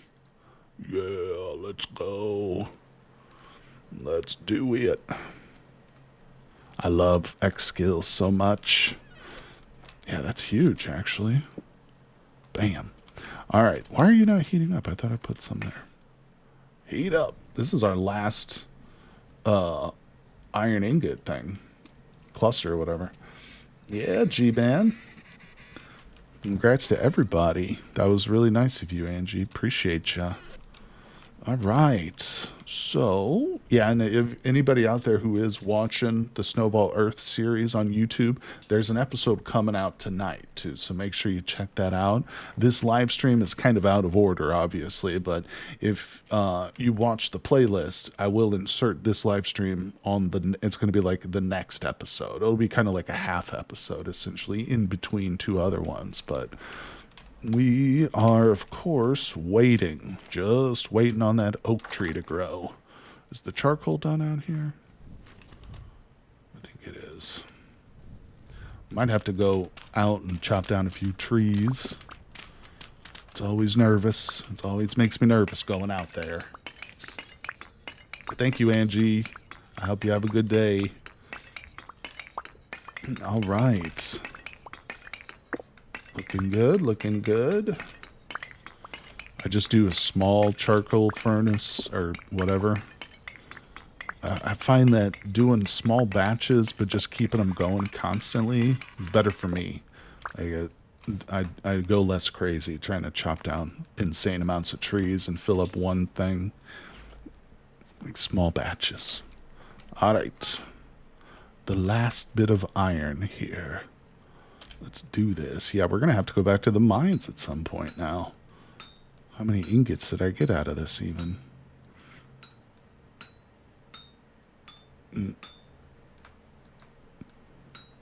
All right. Maybe we should still, since we got more time to kill, maybe we should actually make some stuff with this iron too. I could use some chisels, like for the QP's chisel mod. Those would be good. No, not the QP's Chisel mod, the Stone Quarry mod. That's what I'm thinking of. I don't even know if I installed QP Chisel mod on this world. I didn't plan on doing a whole bunch of chiseling. Yep. But regardless, how's everybody liking the new update? Has anybody out there updated and is playing 1.21? Curious, I know probably a lot of the Patreons are waiting to upgrade for the server, which I appreciate, and hopefully it won't be too much longer. I'm going to look at it after the stream too, go through and look at some of the mods. But yeah, I'm just curious about what you guys' experience with the new update is. I was looking on Reddit, like the Vintage Stories subreddit this morning before work, see if there's like any new posts. It doesn't seem like there's a lot of posts about the update. Kind of wondering if anybody's like disappointed by it or something. Should we repair that? Let's repair that too. And maybe I can do my anvil. Well, that's partially worked. I kind of should break that down. Yeah, let's break that down. Okay, go. Put that there. Actually, let's repair this thing first. There we go. Yeah, I'm interested to see what like a coral reef looks like in this game for sure. Hey, we got a hype chest here. Let's open this up. What do we get? Some sort of emoji. Choo-choo, let's go. I think a lot of people are moody because their favorite mods don't work. Hanny, I think you might be right. I think you might be right about that. It's always a thing, too. That's something you see. I used to see a lot in RimWorld. You know, it's a game I've often mentioned on stream in conjunction with the Vintage Story because of the modding. But everybody's like, it's like a mixed blessing when there's a new big update that comes out because you know, oh, we got new content, new mechanics and stuff. That's cool. But the mods are going to be broken and you're going to have to wait for your favorite ones. And then you'll find out which ones have been abandoned and which ones are never going to be the same as they used to be. Yeah, it's unfortunate. You're right, too. That's why I say, man, they need to put it on Steam. I'm not saying it's going to be the cure-all, but it would definitely help the modding scene quite a bit. Not to say that the modding scene is bad on Vintage Story. It's just, it could be, I think, a bit more robust. You know what I'm saying? I mean, two of the biggest mods are essentially abandoned. I mean, as far as I understand it, with the expanded foods and a culinary artillery. You know, because you got to think about it, too. The sales for Vintage Story might be good. Tyron and his studio might be doing good financially, but these modders are they're making code and they're taking time out of their day for free, for nothing. You know, I'm sure most of them, you know, if they're serious about modding, or maybe want to be coders one day themselves, they probably have things like Patreon or coffee accounts and stuff, which will see a little bit of action, you know, but if you put that on Steam, those really, really good modders and stuff, they're going to get more donations and things like that. So overall, it's just good for the community. You see what I mean? I think, and of course, like I said, I'm biased too. It would also be very good for content creators. The game was put on Steam, but we don't have that control. Only one person has that ability. They don't want it on Steam because it will increase the price, but I'll still buy the game regardless. You know, another justification they if you read their frequently asked questions page, one of the questions is why is it not on Steam? And one of the justifications they give is because they want to be able to give people a more generous refund policy than what Steam offers too. He says that if you put your game on Steam, you have to go in accordance with Steam's refund policy, which is like 2 hours of gameplay or 2 weeks of ownership, and then you can't refund past that. And Tyrone's like, I want people to be able to return it, you know, outside of that window, which again, I respect. You know, he's keeping the player base in mind. He's trying to, you know, be respectful to people's purchases, which I totally get. But, yeah. Let's see. The mod authors of the Elephantidae are actively working on the update, so no worries. No worries with those. Thank you. What's it? Appreciate that, my friend. That was a very helpful tidbit of information. I'm glad to hear that. Steve Run refund is poo poo. Yeah.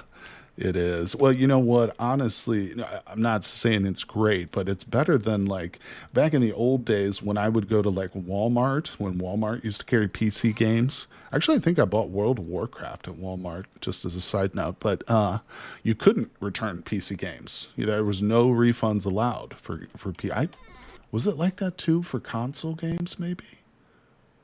I don't know if it was like that with console because I never played console very much, but I know the PC games you could not return them at all. So that I think that although like you say Steam's is not the greatest, it's better than no refunds. Steam refund is about the worst aspect, but to be fair, it was a scum abusing it before. Yeah, that's the problem. People will abuse a more generous system. What's it says was a huge concern of mine too, so I started following the Discord threads. Oh, that's smart. Yeah, yeah. Well, what's it? That's actually probably going to be what determines when I update my multiplayer server, to be honest with you. So thank you for letting me know. Yeah, I'll keep a close eye on that one for sure. I'm kind of conflicted here about what to heat up first. I need 2 forges, don't I? Well, I'm not going to make one. One of my games I couldn't refund, and the only reason it didn't work is because the stupid Ubisoft launcher kept crashing on Linux. The actual game works fine. That sucks, Hanny. Yeah, those freaking...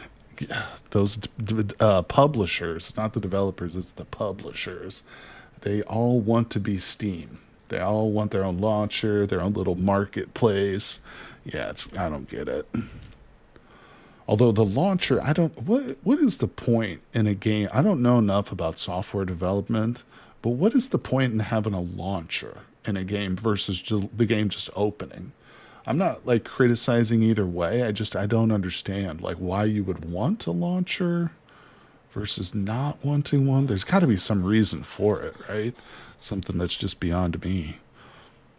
As a lowly streamer who doesn't understand such things, all I do is push the button that says play. That's it. Oh, you know a game I was trying to play the other day and get into so I could start to show it on the channel? Soul Lash. Soul Lash 2. Anybody ever heard of that one? There is no point, just another place to put ads and microtransactions. Boo. All right, well, there it is. I officially hate launchers then. I hate them all. That's it. You just sealed their fate, Hanny. All right. Yeah, Soul Lash 2. That was probably too much charcoal. I was having trouble getting a hang of the control scheme for Soul Lash 2. God, that seems to be such a hindrance for me in a lot of games. Like when people ask me why don't I play that zombie game. Crap, what's it called now? I can't remember. I'm blanking on it. But I have such a block with the controls. Worst ads and micros, The Sims 4. I stopped altogether. Yeah, Cutie Bun Bunny. EA, Electronic Arts, they're another greedy publisher. Does not care about putting out good games. They care about putting out games that create good profits. That's the way the sentence should be structured. I say this a lot to my personal friends. I'll say it here. I don't like to get too political on streams and stuff, but I will say it. The profit-seeking motive of corporations ruins everything that it touches. 100% true. Let's say I couldn't play The Sims. I just don't feel the same as the older titles. Yeah, I've been playing Sims 4 recently, as I'm sure some of you guys might know. If you're a Patreon or you just watch my YouTube videos, I love it. I've been loving it. It's not getting very good views, unfortunately, so I haven't been like really keeping up with the recording and uploading because it's getting probably the worst views on my channel currently. But it is so fun, and it still holds up. Sims 2 holds up just as well as any game coming out these days. Like, I bet you it's just as good as Sims 4, and I haven't played Sims 4. But the funny thing is that they continue to fail at it. Indie game developers are growing much faster than AAA, and it's so high profile failures recently. So true. Oh my God, I know. And again, it's all tied back to the short sighted profit seeking motive. It's not about making a good game or developing a community around your genre, any of that, you know? None of that. It's about profits. It's about that bottom line. It's about what do we tell our investors on the next, conference call. Oh man, because there are certain there are tangibles and there are intangibles in business. In other words, there are certain costs that you can control directly, and then there are certain things that you can't control that are just up to the whims of the market. And so when you're in a corporate scenario, as a CEO or anybody making decisions, you need to maximize the things you can control.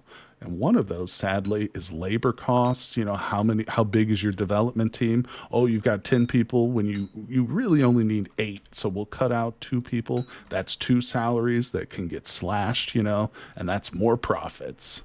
But then there are the intangibles like creating a good game. What is a good game? How do you know if you've got a good game? It's hard for a corporate stooge, a corporate, to know what a good game is because they don't play video games. They can't judge something that they're not familiar with. Anyway, all right, enough of a tangent. All right, let's see here. I love The Sims. Watched all the Sims 2 videos. Oh, thanks, Hanny. I'll have to make some more.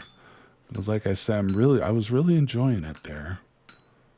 But sadly, trying to make content for YouTube as a full-time job, which I'm not quite there yet. I still have a regular job, but I do have to consider things like view counts, and I'm sure you get that. I'm not like lecturing you. I'm just explaining, but it's unfortunate too, because there are some games that I play on the channel, which I really, really like, but they just, they don't do view counts. So I can't really can pursue them. You know what I'm saying? It's unfortunate, but it's how it is. Ultimately I still play video games to make money. So I can't complain.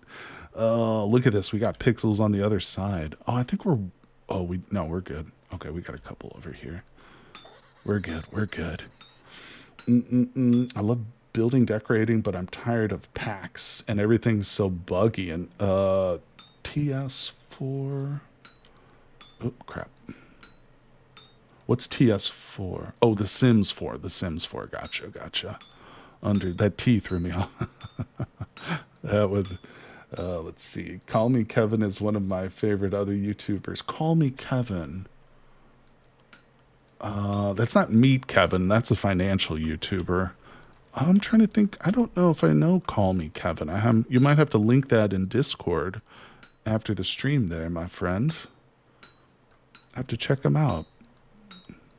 I like to see what other popular YouTubers or up-and-coming YouTubers are doing. He has a lot of Sims videos. That's awesome. Okay. Yeah, it's popular, and I shouldn't give up on it just because some of the initial videos get a low view count, because sometimes the algorithm is the problem. It's not necessarily that there's not an audience. It's just the algorithm doesn't know where to find the audience. You know what I'm saying? And sometimes it does just take a few videos for something to kind of take off. That's kind of how Unreal World was when I first started uploading. I probably didn't get like huge view counts with that game either, but consistency pays off a lot in the content creation game. What was I making? Oh, we're going for an anvil top now. Where is it? There it is. I'm getting way ahead of myself making an iron anvil. I don't even have a windmill, but we're doing it. We're making an iron anvil, people. Why? I don't know. Because we are. Okay. So one thing I've learned from commenters and chatters and stuff is when you're doing these projects that take multiple ingots like this, it's good to flatten out some of the early ingots, because there's a literal ceiling. If I were to place like a whole bunch of ingots on this, like 10 ingots, it would only go up to a certain point. And then every ingot I continue to place just gets cut off. And everything over that is essentially wasted. So if you're going to be placing a bunch of ingots at once, flatten it out a little bit first. That way you're not losing pixels if you place like 3 or 4 ingots all at once. Speaking of which, I should probably have some heating up. I don't know. We'll just do 4. I don't know if I need 4, but we'll do 4. What time is it? Oh, it's 7:30. It's almost time for bed. It's almost time. All right, here we go. You know, I've talked, one of my favorite things about The Sims is like discovering the new stuff. I've talked about it before when I first started playing The Sims 2 again during the live stream, but I don't know if a lot of you guys might not have been there. But when I played The Sims 2 back in the old days as a young kid, I remember I was throwing a house party with one of the families that I was playing. And it was apparently a really good party because Drew Carey showed up. You guys know who Drew Carey is? He's like on The Price is Right. He was like a comedian and stuff. This was back in the 90s too, when he was a bit more popular and well known. But dude is literally in The Sims, and his little character shows up to my house, and he comes into the party, and he's like hanging out with my guests and like entertaining them, telling them jokes and stuff. And I was so blown away as a kid. I was like, what? Drew Carey's in this game and he's in my house right now. That one little like interaction, that one little hidden thing, like really, really did like light a fire. You know, it helped. I loved video games before that, and I probably would still loved them even if I had never experienced that. But that one little thing made me think, like, now when I play a video game, I'm always looking for like those little secrets or hidden things, you know. That's why Cataclysm, I think, is such a fun game, because there's so much like hidden labs and staircases that, you know, you can only access if you stand in a certain spot. All kinds of crazy, just hidden stuff, which I absolutely love. I love discovering mysteries and stuff, even beyond video games. I think mysteries are super cool, even unsolved ones. Let's see. Sims is such a quirky game, endless replayability. I know, that's, you know, it's so cool. I remember doing a playthrough too where I didn't have any profession. I wanted my sim to be a painter, so I could just live off the paintings that he sold, you know, just get his creativity up and then pay the bills and just live life. Never leaving the house, just painting. I was trying to relive my actual real world fantasy in The Sims. All right, we got that.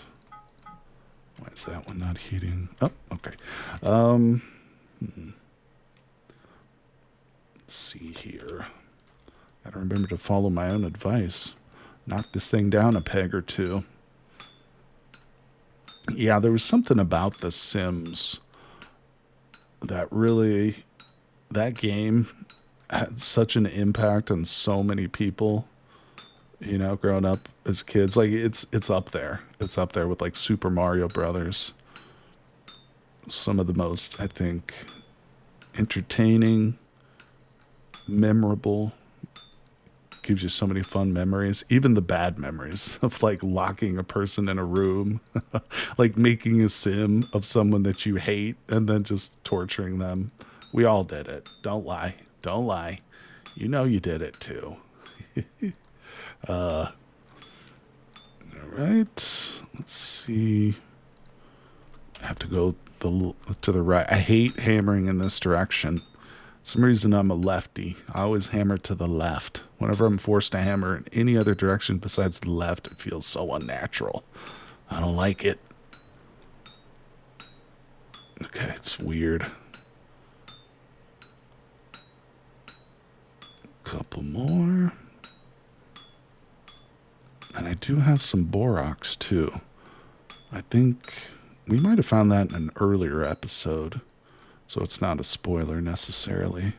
But I got a tiny little bit of borax, which is what we'll need.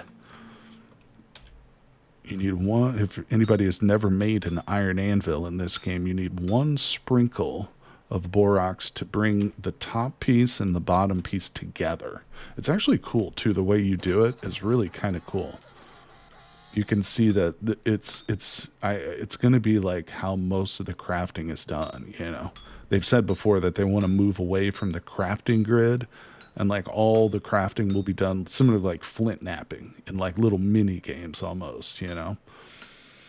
Interesting fact: the Sims almost didn't happen because corporate said how who would want to play a game of a person's daily boring life. See what I was exactly what I was talking about earlier. These corporate people don't have any idea what is a good game or what makes a good game. None of them do. And honestly, sometimes game developers don't either. You know, I remember watching the documentary about the solo dev who made Stardew Valley, and he said that there were many times during like the development when he would question himself. He was like, nobody's going to want to play this game, and then of course he releases it and instantly becomes like a millionaire overnight. So yeah, it's not easy, you know. And I could tell you as a content creator too, there are some times where I'll release a video and I'm like, oh, this is the one. This one's going to go viral. I'm going to get 1 million views, and it does trash, you know. And then the next day I release like a short of myself just hammering an axe and it gets 4 million views. It's like, what? What? It's hard to predict. The market is a mercurial beast. All right, we're definitely going to need another ingot on here. I can tell that. Lasagna says, never was a Sims player. Would choose Roller Coaster Tycoon back in the day. Oh, yeah. I played that one too, my friend. Actually, I think I own that game on Steam. I think I own Roller Coaster Tycoon, like the enhanced edition or whatever they re-released it. It's like the same game. It's just they re-released it or whatever with like all the maps and stuff on it. Yeah, Roller Coaster Tycoon was awesome. That was another one too, where you could like torture your guests and stuff. I don't think it was quite as common as people torturing the Sims, but you could make a park with no bathrooms, or you could make a park and then like remove the park entrance so people could never leave. They would just continue. They're like trapped in amusement park hell for eternity. Oh, poor NPCs. Railway Tycoon. Did you guys ever play Zoo Tycoon? Zoo Tycoon was one of my favorite all-time games for sure, because they had like Zoo Tycoon had a dinosaur DLC. It also had like an aqua park DLC, so you could have freaking dolphins and otters and whales in your park and stuff. Oh my god, such a good game. Such a good game. And you had to design, like, you couldn't just slap like a tiger in a fence, you know. The tiger would be super unhappy, and then people wouldn't like want to watch the tiger. You had to like put the right kind of bushes and the right kind of trees and stuff. You have the physical copy of Zoo Tycoon. That's awesome. Also known as a compact disc, a CD. Unless maybe you have it on floppy, which I doubt. Oh, that's funny. Yeah. Nostalgia. Victor says my first old game was Age of Empires 2. Yeah, that's another classic. Real-time strategy. There you go, buddy. Can't beat it. Wait, Age of Empires is real-time strategy, right? Yeah. It's not 4X, I don't think. Heck yeah. So many good older games out there. You know, there's quite a few that have been re-released or that are up on Steam and stuff. Another one I used to play a lot was Alpha Centauri. It's by Sid Meier, the same guy who does Civilization, but it's like Alpha Centauri is like Civilization but set on an alien planet. It is such a good game. It's on Steam too. I have a couple videos on my channel where I did a playthrough of like the re-released version of it. So much fun, so good. It literally blows away like the new Sims games that they release, like Civ 7, not Sims, Civilization 7, garbage compared to those older Civ games. Total garbage. I think we're gonna need another ingot here. No CD. You have Doom on the floppy. That's awesome. Hell yeah. I haven't seen a floppy disk in years. Let's see. Age of Empires 2 played on my first computer was a Pentium 2. Good old Pentium. Uh-oh, we're getting hungry. All right. That away.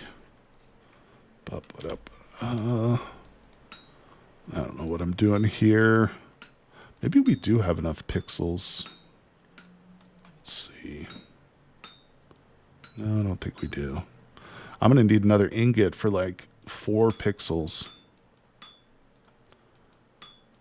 It feels like I must have messed it up, but no, it's literally for 3 pixels.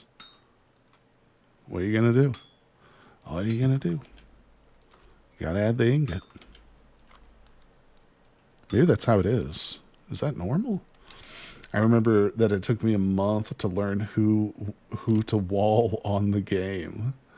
I still have my first computer and it still works. I only need to find a hard drive for it. That's impressive. All right, we'll slap that down.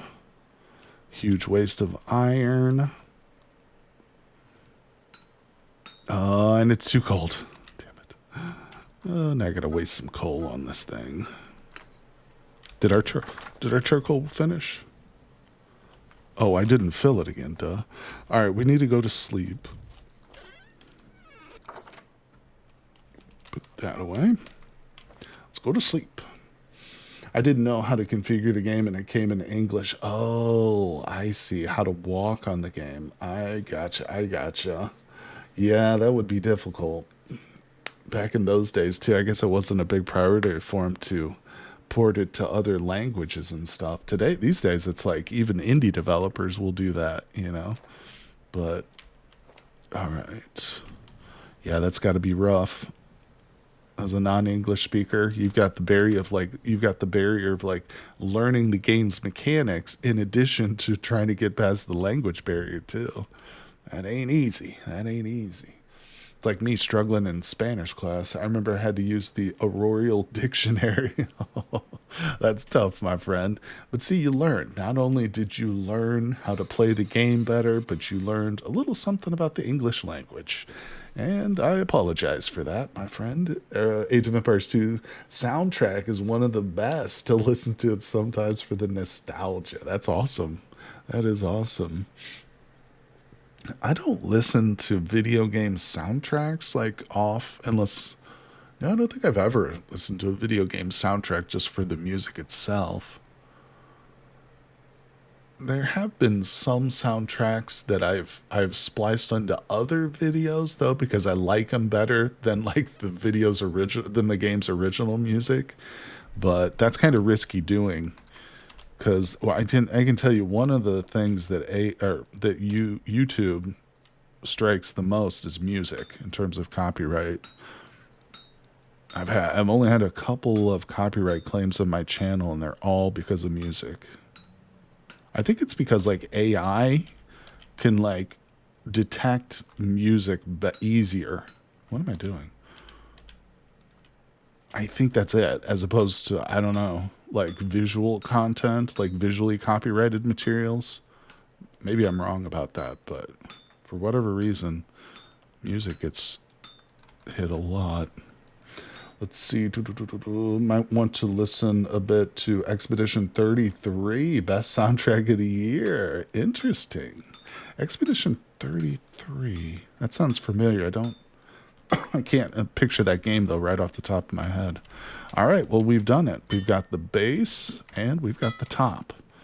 They're not heated up, so I'm not gonna assemble them right now. Well, we might as well. Let's see, we got a port of powdered borax. Let's go to bed though. No, we did. We woke up. All right, so pick it up. Oh, I can't. All right, we'll heat this little guy up. It is kind of fun to assemble these anvils like this. The iron, or if you do a meteoric iron anvil, it's fun. Well, I'll show it off to anybody who's never seen it before. Another good soundtrack is Tomb Raider 1 through 3, also one of my favorite games. I remember we bought Tomb Raider 1 for the PlayStation 1. Or maybe it came with it. I can't remember. Did Tomb Raider come with the PlayStation 1 at any point? I feel like it did because I remember we owned Tomb Raider as a kid, but I never played it. I think it was because it was a girl too. Because it was a girl main character. I was like, I don't want to play as a girl, so we'll go play Ninja Turtles or Twisted Metal or something else.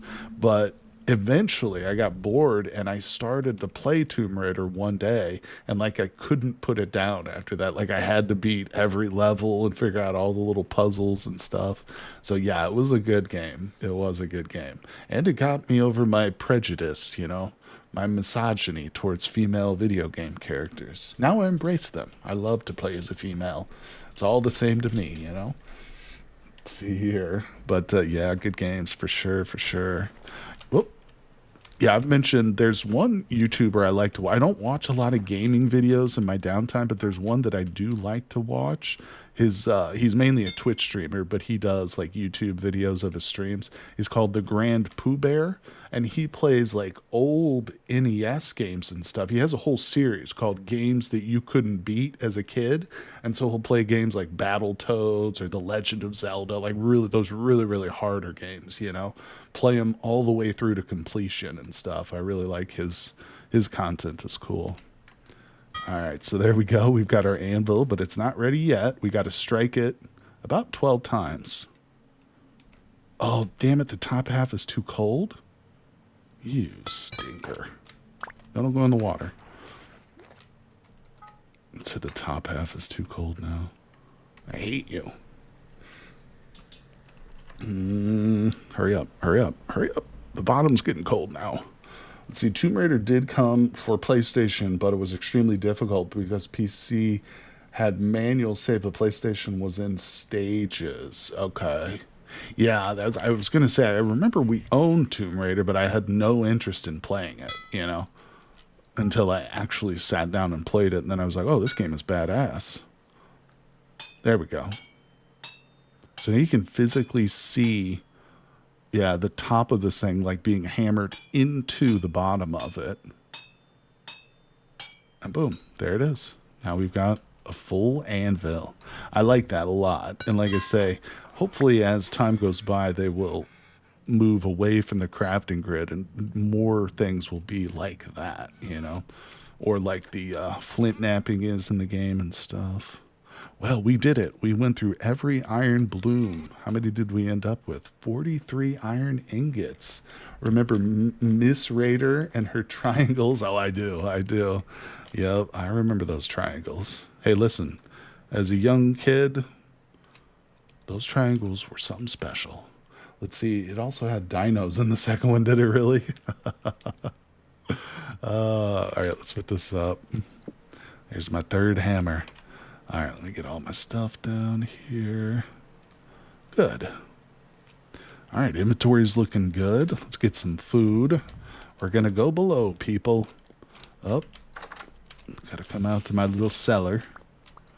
Grab that. Yeah, as soon as those onions are done growing, I'm going to have to go out and get some more meat because I want to make some onion stew, baby, with meat. All right, let's go below. It should be, I think the oak tree is on day 6 now. She was so cool. I wanted to be her. Then I remembered I was afraid of insects, and jungles happen to have a surplus of those. They do. They really do. Yeah, I'm not a big fan of bugs either. You know, one movie that really like triggered that insect phobia. What is the fear of insects called? I don't know. But Tomb Raider. No, not Tomb Raider. Raiders of the Lost Ark.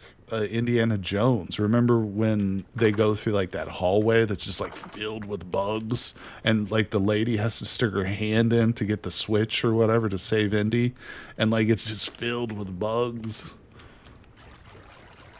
Oh, look, one of my bushes grew underground. Oh, that's a good sign. Oh, good. Yeah, we got a seaberry bush over here too that just grew. That's super good, guys. That's super good. One of my local game shops has a full-scale statue of Miss Raider, and I'm waiting for them to go out of business so I can buy the statue. Oh, that's awesome. Okay, so these are not grown yet. God, it takes this stuff forever to grow down here. I might have to get... Oh, the rice died. Oh my God, it got all the way, and then it died. It's too cold. We'll have to wait for the summertime. Which is funny to say that on Snowball Earth, but it's true. Okay. 6 of 7. I mean, it is growing. It's just super slow because we're down here. We've got poor quality soil.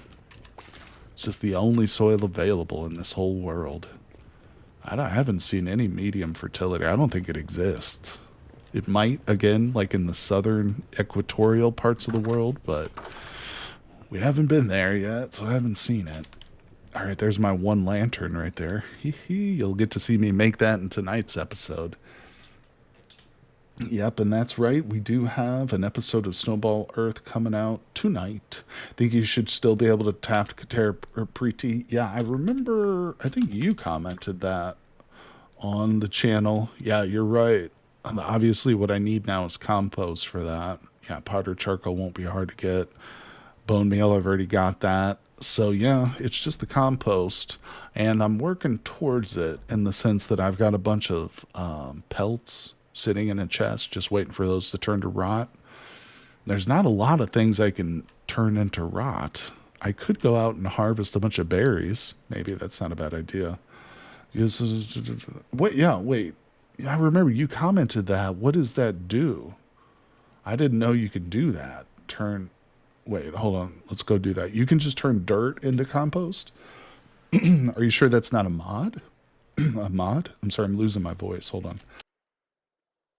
I'll try it right now. I mean, I've got dirt on me. We'll try it. Let's go. It should make compost. I didn't know that. I did not know that.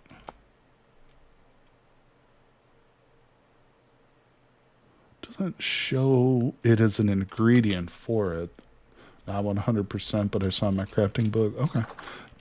Excuse me. I got a couple barrels somewhere. Where the hell are we? Okay, I filled those with water, so let's make another barrel real quick just to test this out. Wait, what's the barrel recipe? No, that's the crate recipe. Oh, the barrel needs sticks, don't I? Yeah. It's alright, we got sticks, not there.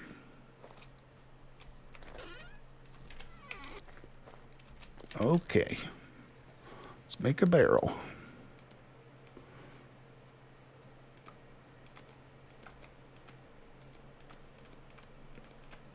Okay. Slap this down out here. And let's put some dirt in it. So, what quantity does it need to be? Because usually it won't pop up until the quantity is right. I don't have a full stack of it. I don't have a full stack. I don't think I have any low fertility soil. I think it's all downstairs. Okay, I do have a full stack of barren. Let's just try a full stack. Yeah, it doesn't make anything. Barren soil doesn't work, but I am curious now if the other kind of soil would work. I could go dig some up, but I think we'll just go down below real quick and grab some, test it out. Let's see. Isn't Barren modded? I never saw it. I don't think Barren's modded. I think this is part of vanilla. It's just not, you just don't see it unless you're in like the really, really Arctic parts of the world. Yeah, we'll try it with low fertility. I don't think I have a full stack of low fertility, but I've got some. We'll just grab some from down here. I could go dig some up, but I don't want to go outside. There's dinosaurs out there. Oh, I had somebody complain. I think they were joking, but they were complaining that I say the word mosasaur too much. I was like, I don't say mosasaur that much. Only when I see one. I don't say it like every episode. But now I'm going to make it a point to say mosasaur in every episode just to piss that person off. All right, let's go. I got a half stack. Half stack better be good. Better work. Yeah, that sounds like a modded thing to me. Where's the mosasaur? That's what I want to know. That's what I want to know, Saturn. Where are those mosasaur hunt? They exist in this world. They do. They do. I've got T-Rex, Tyrannosaurs, and Mosasaurs. There's only two dinosaurs I installed on Snowball Earth, but we've seen both. I've actually been killed by both. I just lagged out. Oh, no, I didn't. I hit the rock. Whoops. All right, up we go, people. Up we go. Now, one thing I learned in this particular playthrough is that mosasaurs will travel faster than a raft. So if you're on a raft in the ocean and you got mosasaurs installed in your game, they're going to get you. They're going to outswim your little raft. I don't know about boats, though, yet. I haven't built a boat. What's the deal with what's the deal with mosasaurs? They get no respect. No respect, I tell you. Poor little mosasaurs. I'm going to say that word now as much as I can. All right. Oh, here we go. Bloop. Yeah. I think that's probably a mod. I think that's probably a modded thing. Because if we look in the handbook, it doesn't show any oh, come on. Doesn't show any kind of like recipe for compost or anything like that. Just daubs. No worries, Consolus. No worries. Always willing to try something out. Mosa? Mosasaur? Yeah, they're here. This is where I got killed by a mosasaur. Right here in the water. Right there. I actually made a little short about it. Obviously, it happened in an episode, but I made a short about it too. But yeah, right there, I call this Mosasaur Alley. Every time I come over here to like cross this little channel, there's always mosasaurs in this part of the water. It's scary. It's real scary, people. Oh my gosh. Sorry, got a little lost in my work here. No worries, my friend. No worries at all. We've been streaming for a little bit over 2 hours now. So we'll probably go ahead and sign off on today's live stream. But like I said, there is another episode of Snowball Earth coming out tonight. So I hope you guys will check that out. And of course, I will be back here streaming tomorrow, actually all weekend. We're going to be doing Cataclysm and RimWorld. And who knows, maybe I'll even jump on and do a bonus vintage story stream again too. But thank you everybody for coming out today. Appreciate y'all dropping in, chatting with me. It was great. Yeah, there are dinosaurs in this world. I have tyrannosaurs and mosasaurs in the polar earth, but that's it. Just those two. And then I've got things like elephants and penguins in this world too. But yeah. Victor, if you check out the one of the videos on YouTube for my Snowball Earth series, my entire mod list is listed in the description of those videos. So if you're interested, if you want to check out and see what other mods I've got to make this kind of a playthrough possible and more challenging. But don't forget the dragon. Yes, we actually have dragons too in this world. And we've seen them, but they're pretty rare. I've definitely seen more T-Rexes than I've seen dragons in this world. And it's a scary thing. But again, thank you everybody for tuning in. Hope you'll come by tomorrow for some Cataclysm. And as always, I will see you guys on the next one.